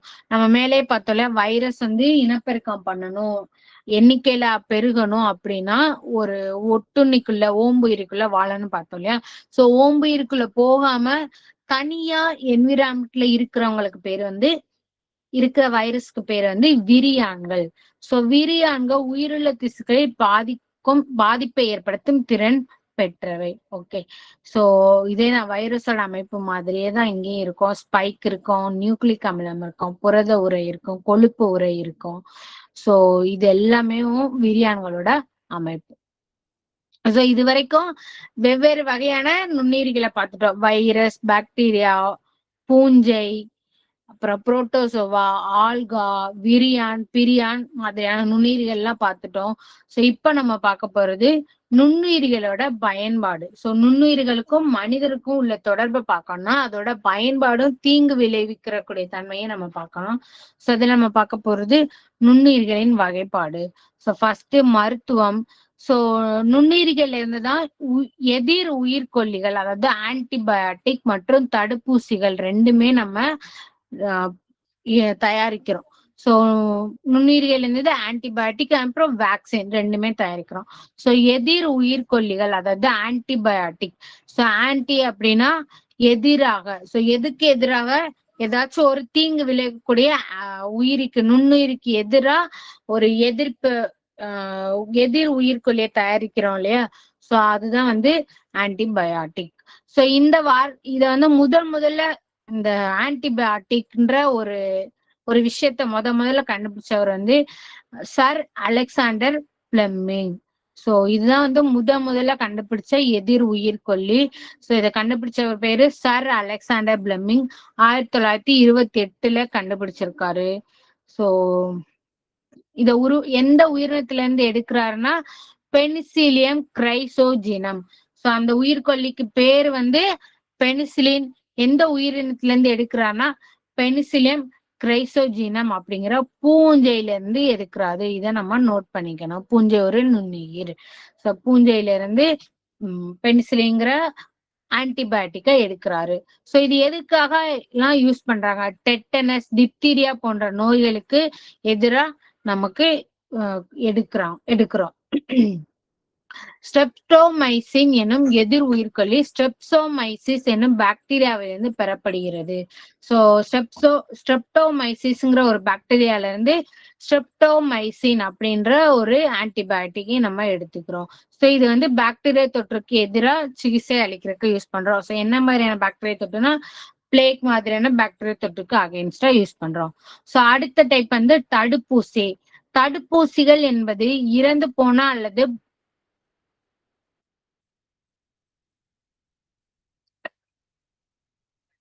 இறந்து போன அல்லது பலவீனமாக்கப்பட்ட நுண்ணுயிர்களிலிருந்து தயாரிக்கப்படுகின்றன.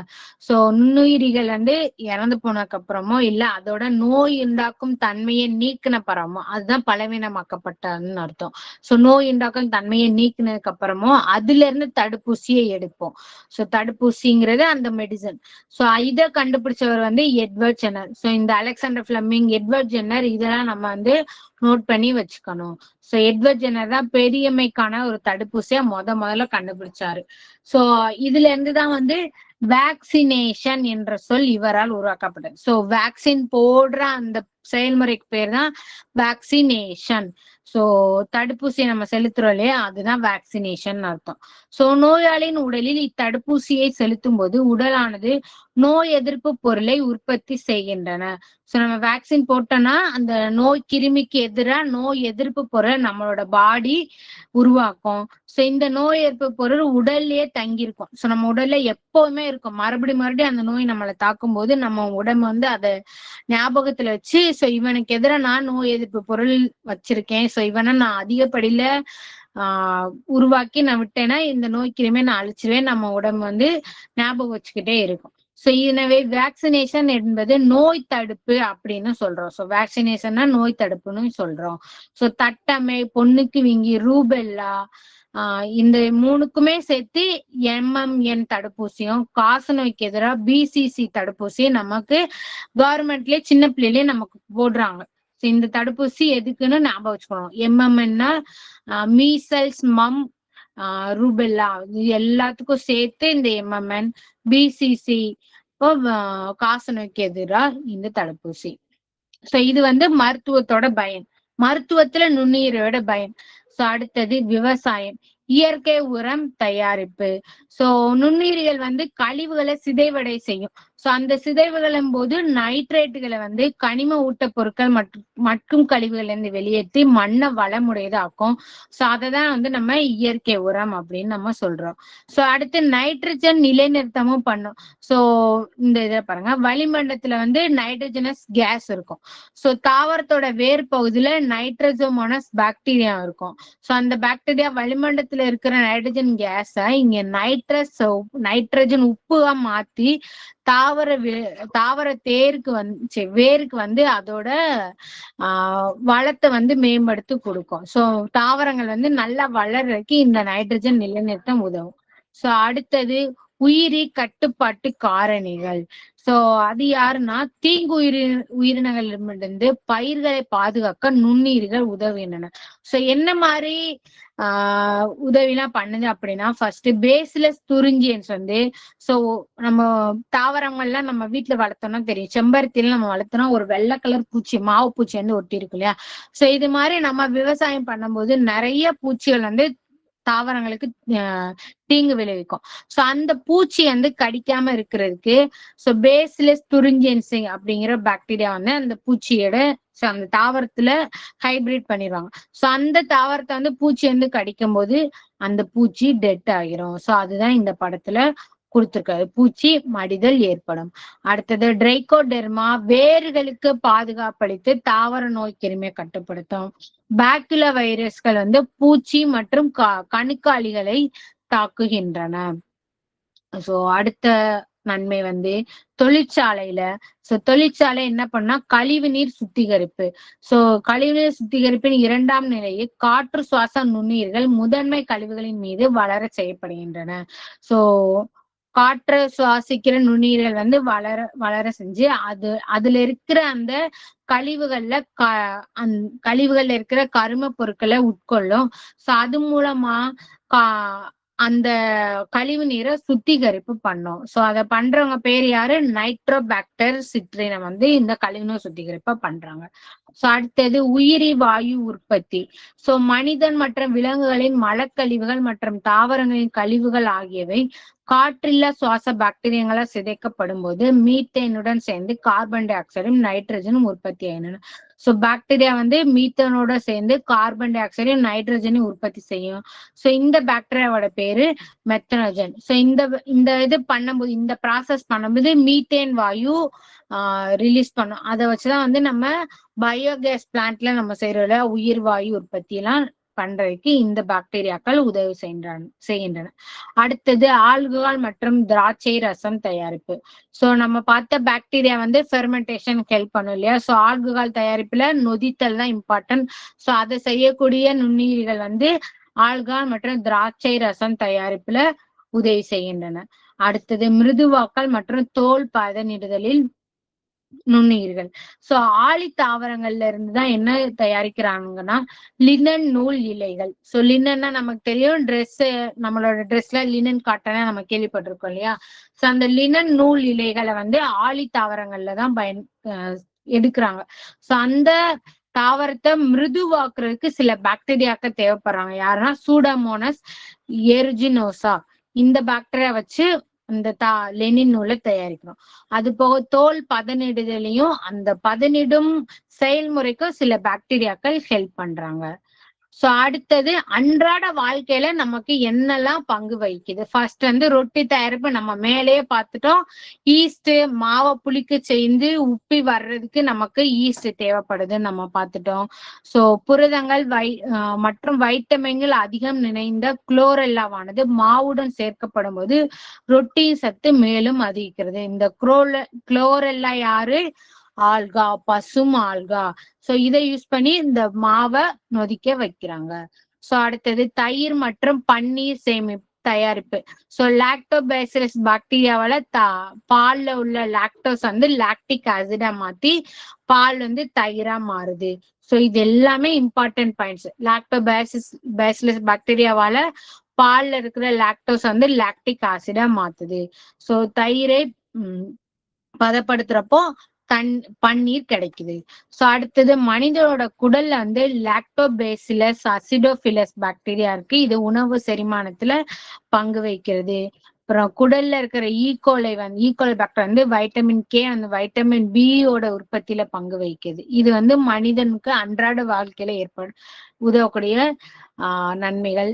அடுத்தது உணவு தயாரிப்புல என்னெல்லாம் நுண்ணுயிரிகள் பங்கு வகிக்குதுன்னா உணவு பதப்படுத்துதல்ல பங்கு வகிக்குது. சோ அதுல 2 டைப் இருக்கு. பாரம்பரிய நுட்பம், நவீன நுட்பம்னு இருக்கு. சோ பாரம்பரியமா என்ன உணவு பதப்படுத்தல பண்ணுது அப்படின்னா நொதித்தல், உறைய வைத்தல், கொதிக்க வைத்தல், இனிப்பிடுதல், இது எல்லாத்துலயுமே நுண்ணுயிரிகளோட பங்கு ரொம்ப முக்கியம். சோ நொதித்தல்ல ஸ்டார்ச் மற்றும் சர்க்கரையை நுண்ணுயிர்களின் உதவியால் ஆல்கஹாலாக மாற்றுவது நொதித்தல். சோ இது உணவை சத்து மிக்கதாகவும் சுவையுடையதாகவும் மாற்றுறது. ஸோ எந்த ஃபுட்லயும் நம்ம ஸ்டார்ச்சும் சால்ட்டும் சேர்த்து வச்சோம்னா ஆல்கஹாலா மாத்திரும் அதுல இருக்கிற மைக்ரோ ஆர்கானிசம்ஸ். ஸோ இது மூலமா ஃபுட் வந்து சத்தானதாகவும் சுவையானதாகவும் இருக்கும். அடுத்தது ஊற வைத்தல். நுண்ணுயிர் கொல்லிகள் உள்ள திரவத்தில் உணவை பராமரிக்கும் முறை ஊற வைத்தல். சோ ஃபுட்டை வந்து ஊற வைக்கிறது. உப்பு தண்ணியில நம்ம ஊற வச்சிருப்போம் இல்லையா, பிக்கில்லாம் நம்ம செய்வோம் இல்லையா, அந்த முறைதான் வந்து இந்த ஊற வைத்தல் முறை. சோ வினிகர் இல்லது ஆல்கஹால் தாவர எண்ணெயில நம்ம ஊற வச்சோம்னா அந்த ஃபுட்டு ரொம்ப நாளைக்கு கெட்டு போகாம இருக்கும். சோ இது ஊற வைத்தல். அடுத்தது கொதிக்க வைத்தல். சோ திரவ நிலையில இருக்கிற உணவுப் பொருளை கொதிக்க வைக்கிற மூலமா அதுல இருக்கிற நுண்ணுயிரிகள் அழிக்கப்படும். அது மூலமா அந்த உணவை வந்து ரொம்ப நாளைக்கு நம்ம பாதுகாத்து வைக்கலாம். எக்ஸாம்பிள் வந்து பால், தண்ணி அந்த மாதிரியான. சோ இனிப்பிடுதல்ங்கிறது ஆப்பிள், பேரிக்கா, பீச்சு, பிளம் இந்த மாதிரியான பழங்கள்ல வந்து சர்க்கரையில ஜீனியை கொட்டி ஜீனி கரைசல்ல போட்டு நம்ம ப்ரிசர்வ் பண்ணி வைக்கிற மூலமா நம்ம ரொம்ப நாள் கெட்டு போகாம பயன்படுத்தி யூஸ் பண்ணலாம் உலர்ந்த நிலையில. சோ இப்ப நவீன முறை என்னெல்லாம் இருக்கு அப்படின்னா பதப்படுத்துதல். சோ இந்த முறையை கண்டுபிடிச்சவர் பேர் வந்து லூயிஸ் பாய்ஸ்டர். சோ இது வந்து ரொம்ப இம்பார்ட்டன்ட் பாயிண்ட். 1862 கண்டுபிடிச்சிருக்காரு. இந்த முறையில வந்து பாலை வந்து பதப்படுத்துறோம். சோ இது மூலமா அதிக டெம்பரேச்சருக்கு நம்ம சூடு பண்றதுனால பால்ல இருக்கிற பாக்டீரியால எல்லாம் கொண்டு பாலை நம்ம ரொம்ப நாளைக்கு ஃப்ரீஸ் பண்ணி வைக்க முடியுது. அடுத்தது உணவு தயாரிப்புல வந்து ப்ரோபயாட்டிக்குகள் வந்து ஹெல்ப் பண்றாங்க. சோ தயிர் மற்றும் நொதித்தலுக்கு உட்படுத்தப்பட்ட பிற பால் பொருட்களில் பயன்படுத்தப்படும் கூடுதல் உயிருள்ள உணவுப் பொருட்கள் ப்ரோபயாட்டிக்கள் எனப்படும்.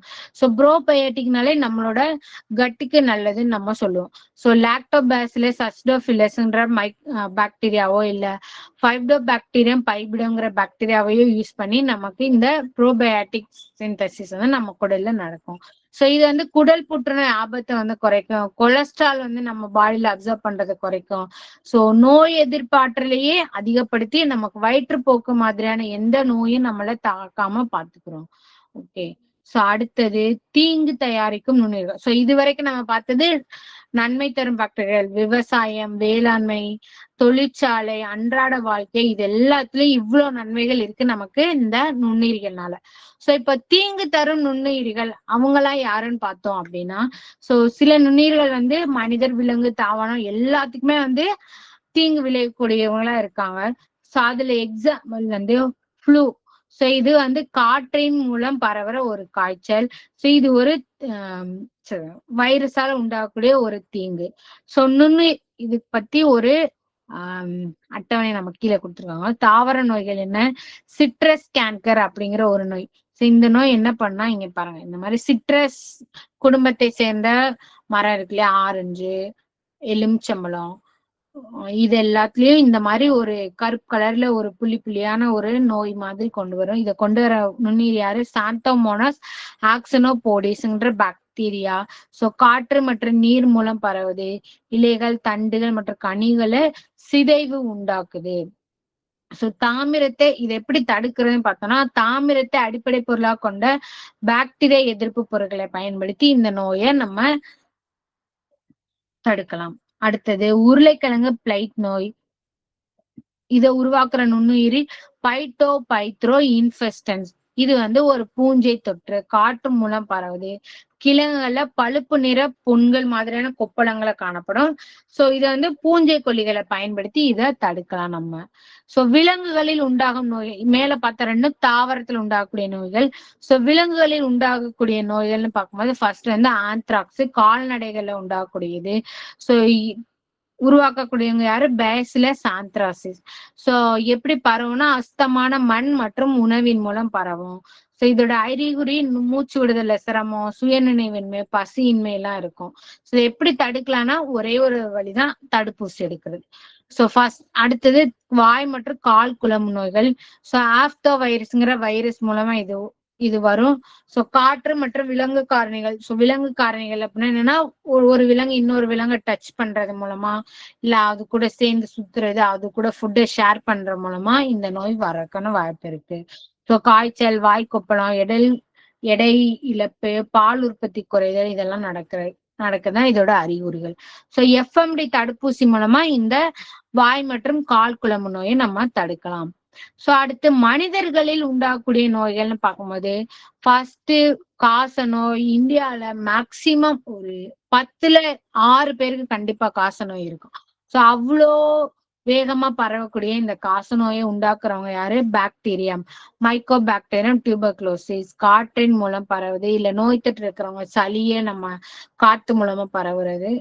சளி வந்து சளியில இருக்கிற அந்த பாக்டீரியா வந்து காத்து மூலமா பரவும். தொடர்ச்சியான இருமல், எடை இழப்பு, மூச்சு திணற, இதுதான் இதற்கு அறிகுறிகள். சோ பிசிசி வேக்சின் எடுத்துக்கிறது.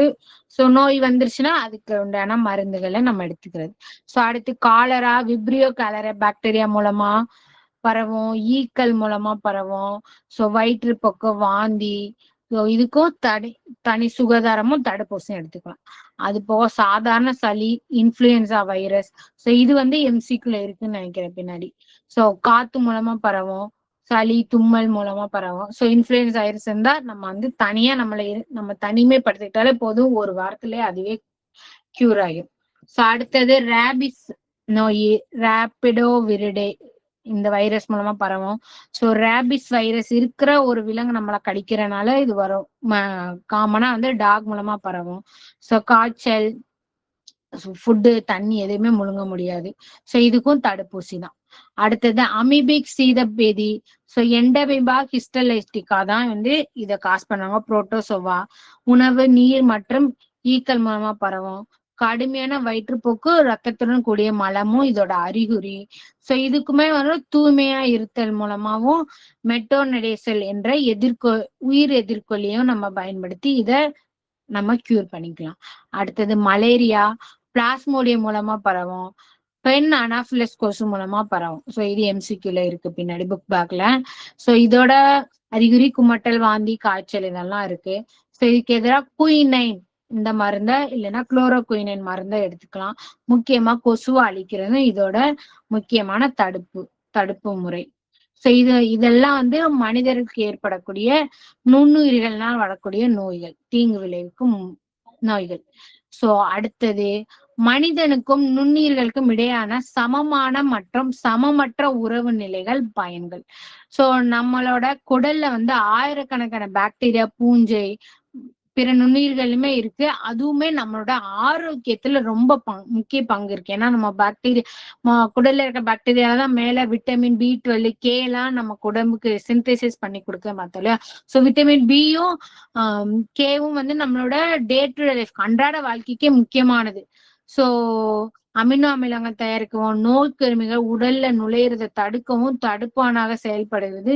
சோ நம்மளோட தோலோட ஸ்கின்லயேவும் ஒரு மைக்ரோ ஆர்கானிசம் நிறைய பேர் இருக்காங்க. சோ அதுமே அந்த தோல் வழியே நம்ம உடம்புக்குள்ள நோய் கிருமி புகுதலை தடுக்கிறது அவங்களோட வேலைதான்.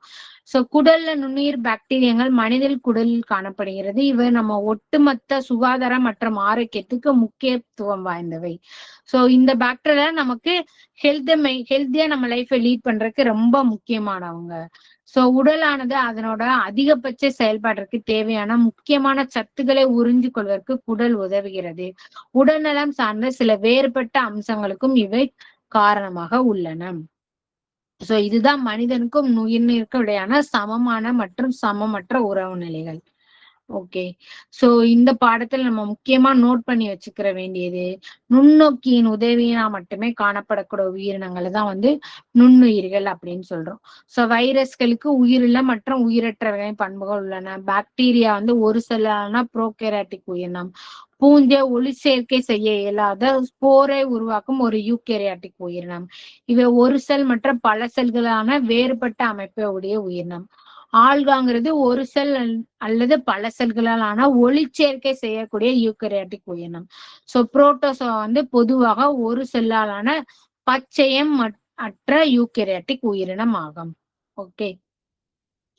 சோ எதிர் உயிர்கொல்லி அப்படின்னா நம்மளோட இந்த பாக்டீரியாவோ இல்ல எந்த நோய்க்கிருமி உள்ள வருதோ அதோட வளர்ச்சியை தடுக்கிறதுக்கான வேதிப்பொருள். ஓகே. சோ பாக்டீரியானா ஒரு செல்லாலான புரோகேரியாட்டிக் உயிரினம் மேல பார்த்தோம். சோ கேப்சின்னா வைரஸை சூழ்நிலை புரத உரை.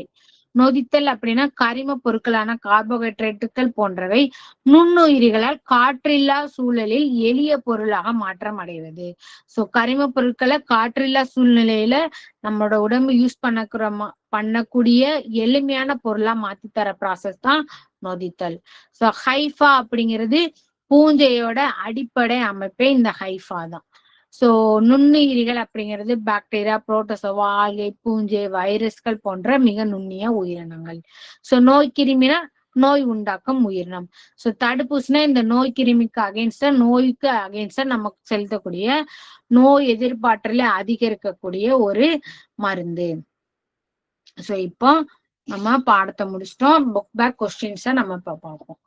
சோ நுண்ணுயிரிகள் டேஸில் அளவிடப்படுகின்றன. நம்ம மேல பார்த்தோம் இல்லையா, என்ன அளவு? மைக்ரான். சோ நுண்ணுயிரிகள் மைக்ரானில் அளவிடப்படுகின்றன. சோ உயிருள்ள மற்றும் உயிரற்றவைகளின் பண்புகளை கொண்டவை யாரு? வைரஸ்கள். சோ வைரஸ் தான் உயிருள்ள மற்றும் உயிரற்றவைகளின் பண்புகளை கொண்டுள்ளவை. சோ டேஸ் ஒரு புரோகேரியாட்டிக் நுண்ணுயிரி ஆகும். சோ வைரஸ், ஆல்கா, பூஞ்சை, பாக்டீரியால யாரு புரோகேரியாட்டிக் நுண்ணுயிரி? யாரு? மைக் ஆஃப்ல இருக்கோ? Okay, bacteria. சோ நிறைய பேர் கமெண்ட்ல சொல்றீங்க ஆன்சர். ஓகே, கரெக்டான பதில் சொல்றீங்க. ஓகே. சோ பாக்டீரியாவின் வடிவத்தின் அடிப்படையில் எத்தனை பிரிவுகளாக பிரிக்கலாம்? சோ பாக்டீரியாவை 2 டைப்பா பார்த்தோம் இல்லையா? வடிவத்தின் அடிப்படையில், கசையிலையின் அடிப்படையில். சோ வடிவத்தின் அடிப்படையில எத்தனை வகையா இருக்கு? ஓகே, கமெண்ட்ல என்ன ரெண்டுன்னு சொல்றீங்க? ரெண்டா இருக்கு, ரெண்டு அமைப்பா இருக்கு, 4 அமைப்பு இருக்கு. கோள் வடிவம், கோள வடிவம், சுருள் வடிவம், இதெல்லாம் பார்த்தோம் இல்லையா? 4 வடிவம் இருக்கு இல்லையா? சோ அது வடிவத்தின் அடிப்படையில் கசையில எண்ணிக்கையின் அடிப்படையில் ஒற்றை கசையிலை, ஒற்றை கற்றை கசையிலை, இருமுனை கசையிலை, கசையிலை அற்றவை, சுற்று கசையிலைன்னு 5 டைப் இருக்கு எண்ணிக்கையின் அடிப்படை. சோ வடிவத்தின் அடிப்படையில் 4 வகை இருக்கு. சோ அடுத்தது, மனிதனுக்கு சாதாரண சளியை உண்டாக்கும் நுண்ணுயிர் யாரு? கரெக்டான பதில். நிறைய பேர் சொல்றீங்க இன்ஃபுளுயன்சா. ஓகே. சோ அடுத்தது, கோடிட்ட இடத்தை நிரப்புக. டேஸ் பூஞ்சையிலிருந்து தயாரிக்கப்படுவது பெனிசிலியம் என்று அழைக்கப்படுகிறது. சோ பெனிசிலியம் எந்த பூஞ்சையிலிருந்து தயாரிக்கப்படுகிறது?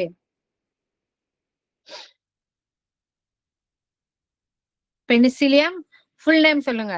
பெனிசிலியம்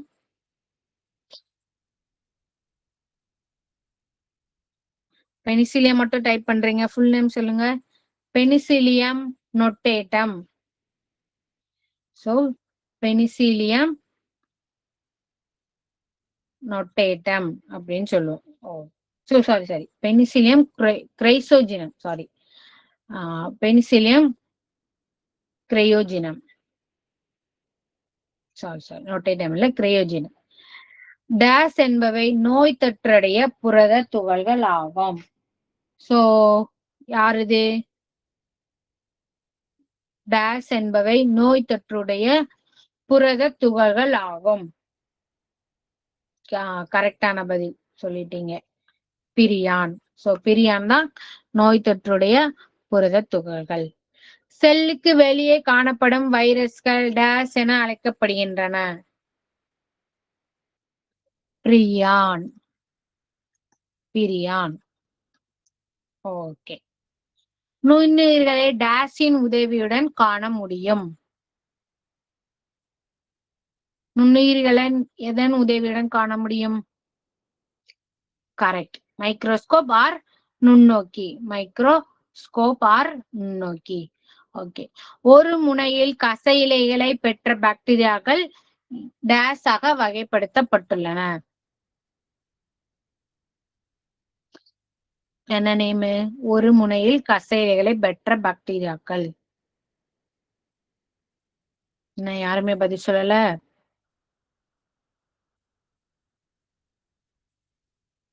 சூடோமோனாஸ் கிடையாது.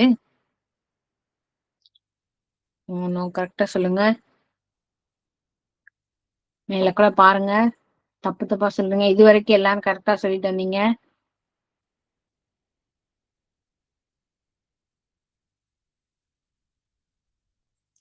இப்பதான் கரெக்டான பதில் வருது. பாத்துட்டீங்களா புக்ல எல்லாரும்? இருக்கு இல்லையா? ஒரு முனையில் கசையிலை இருந்துச்சுன்னா ஒற்றை கசையிலை, ஒரு முனையில ஒரு குரூப்பா இருந்துச்சுன்னா ஒரு முனை கற்றை கசையிலை, 2 முனையில கற்றையா இருந்துச்சுன்னா இருமுனை கற்றை கசையிலை, செல்ல சுத்தி கசைச்சுன்னா சுற்று கசையிலை, கசையிலே இல்லைன்னா கசையிலேற்றது. விப்ரியோலாம் என்னது? வடிவத்தோட அமைப்பு. சோ இது நமக்கு மல்டிபிள் சாய்ஸ்ல வந்துருச்சு. இப்ப யாரு விப்ரியோன்னு சொல்றீங்க? பேஸ்லெஸ், ஸ்பைரில்லா, காக்கை, விப்ரியோல் எல்லாம் வடிவத்தை வச்சு வர்ற அமைப்பு. கசையில எண்ணிக்கை அடிப்படையில 4 இருக்கு. ஒரு முனையில இருந்துச்சுன்னா ஒற்றை, ஒரு முனையில பஞ்சா இருந்துச்சுன்னா ஒரு முனை கற்றை, இரு முனையில பஞ்சா இருந்துச்சுன்னா இருமுனை கற்றை, செல்ல சுத்தி இருந்துச்சுன்னா சுற்று கசையிலே, கசையிலே இல்லைன்னா கசையிலே அற்றவை. சோ இத நம்ம கன்ஃபியூஸ் பண்ணக்கூடாது. வடிவ அமைப்பையும் கசையில எண்ணிக்கையை வச்சு நம்ம கன்ஃபியூஸ் பண்ணக்கூடாது. ஓகே. சோ இங்க என்ன கொஸ்டின் இருந்துச்சு? ஒரு முனையில மட்டுமே கசையிலை பெற்ற பாக்டீரியாக்கள் யாரு? ஒற்றை கசையிலை ஆக வகைப்படுத்தப்படணும். மோனோட்ரைக்கஸ் அப்படின்னு சொல்லுவோம் இங்கிலீஷ்ல. மோனோட்ரைக்கஸ். ஓகே. சரியா தவறா? நோய் உண்டாக்கும் நுண்ணுயிர்கள் நோய் கிருமிகள் என அழைக்கப்படுகின்றன. சரியா தவறா? ட்ரூ. ஓகே. பெண் அனாபிலஸ் கொசுக்கள் டெங்கு வைரஸ் கிருமிகளை பரப்புகின்றன. True or false? False. Correct. ஏன்னா அனாபிலஸ் என்ன பண்ணுவாங்க? பிளாஸ்மோடியம் தான் காஸ் பண்ணாங்க, அதாவது மலேரியா நோய் தொற்று தான் பரப்புவாங்க. சின்னம்மை ஒரு தொற்று நோய் ஆகும். True or falls? சின்னம்மை ஒரு தொற்றுநோய் ஆகும். True or false? Correct, true. Citrus canker பூச்சிகளால் பரவுகிறது. True or false? Yes, false. வந்து காற்று மூலமா பரவுறது. ஈஸ்ட் அதிக அளவில் ஆல்கஹாலை உற்பத்தி செய்கிறது. Correct, true. ஓகே, அடுத்தது பொறுத்துக. நைட்ரஜனை நிலைப்படுத்தும் பாக்டீரியா யாரு? நைட்ரஜனை நிலைப்படுத்தும் பாக்டீரியா யாரு? தடுப்பூசி பிரியான், லாக்டோபைசிலஸ், பாக்டீரியம், ரைசோபியம் இருக்கு. கரெக்ட், ரைசோபியம் தான் நைட்ரஜனை நிலைப்படுத்தும் பாக்டீரியம். காச நோயை உண்டாக்கக்கூடியது யாரு?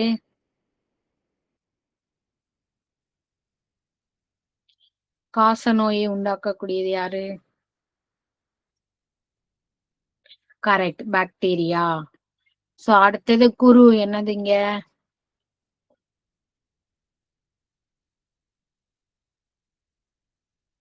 குரு பிரியான். கரெக்ட், பிரியான்களா வரக்கூடிய நோய் தொற்று. ப்ரோபயாட்டிக்ஸ்னா என்ன? ப்ரோபயாட்டிக்ஸ் யாருங்க?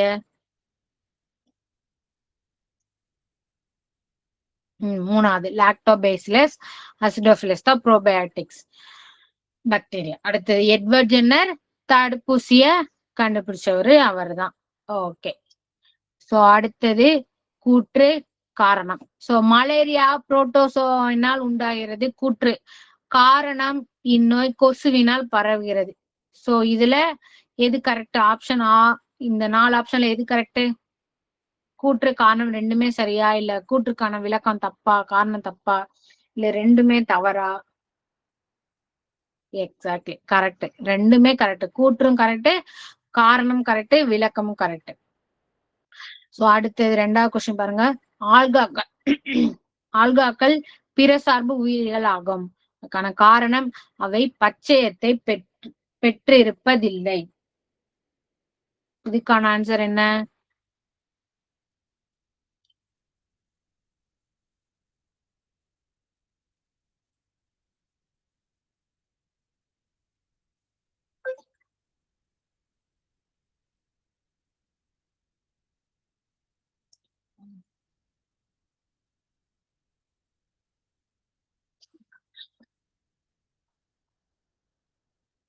என்ன ஆன்சர் யாருமே சொல்லல. என்னோட ஸ்கிரீன் விசிபிளா இருக்கா எல்லாருக்கும்?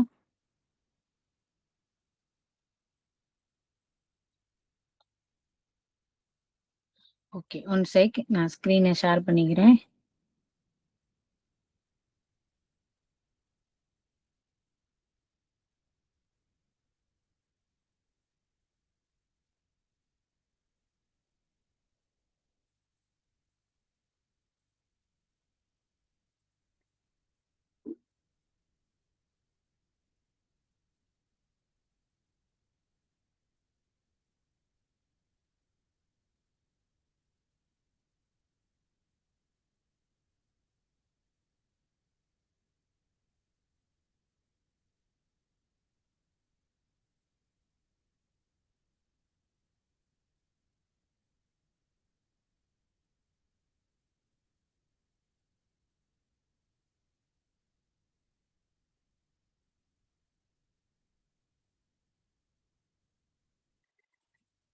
சோ இப்போ விசிபிளா இருக்கா ஸ்கிரீன் எல்லாருக்கும்?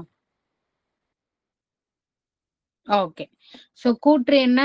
ஆல்காக்கள் பிற சார்பு உயிரினங்கள் ஆகும், அவை பச்சையத்தை பெற்றிருப்பதில்லை. சோ ஆல்கா நமக்கு தெரியும், அதுல பச்சையம் இருக்கு, ஒளிச்சேர்க்கை பண்ணும். சோ அங்க வந்து என்ன, அது வந்து தற்சார்பு உயிரினம். அப்ப ரெண்டுமே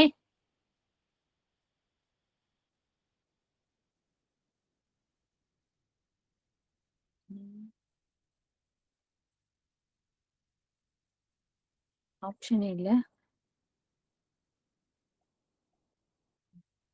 ஓகே, இந்த கொஸ்டின் வந்து நான் அடுத்து டிஸ்கஸ் பண்றேன் அடுத்த கிளாஸ்ல. இது எனக்கு கொஞ்சம் டவுட் இருக்கு. ஓகே.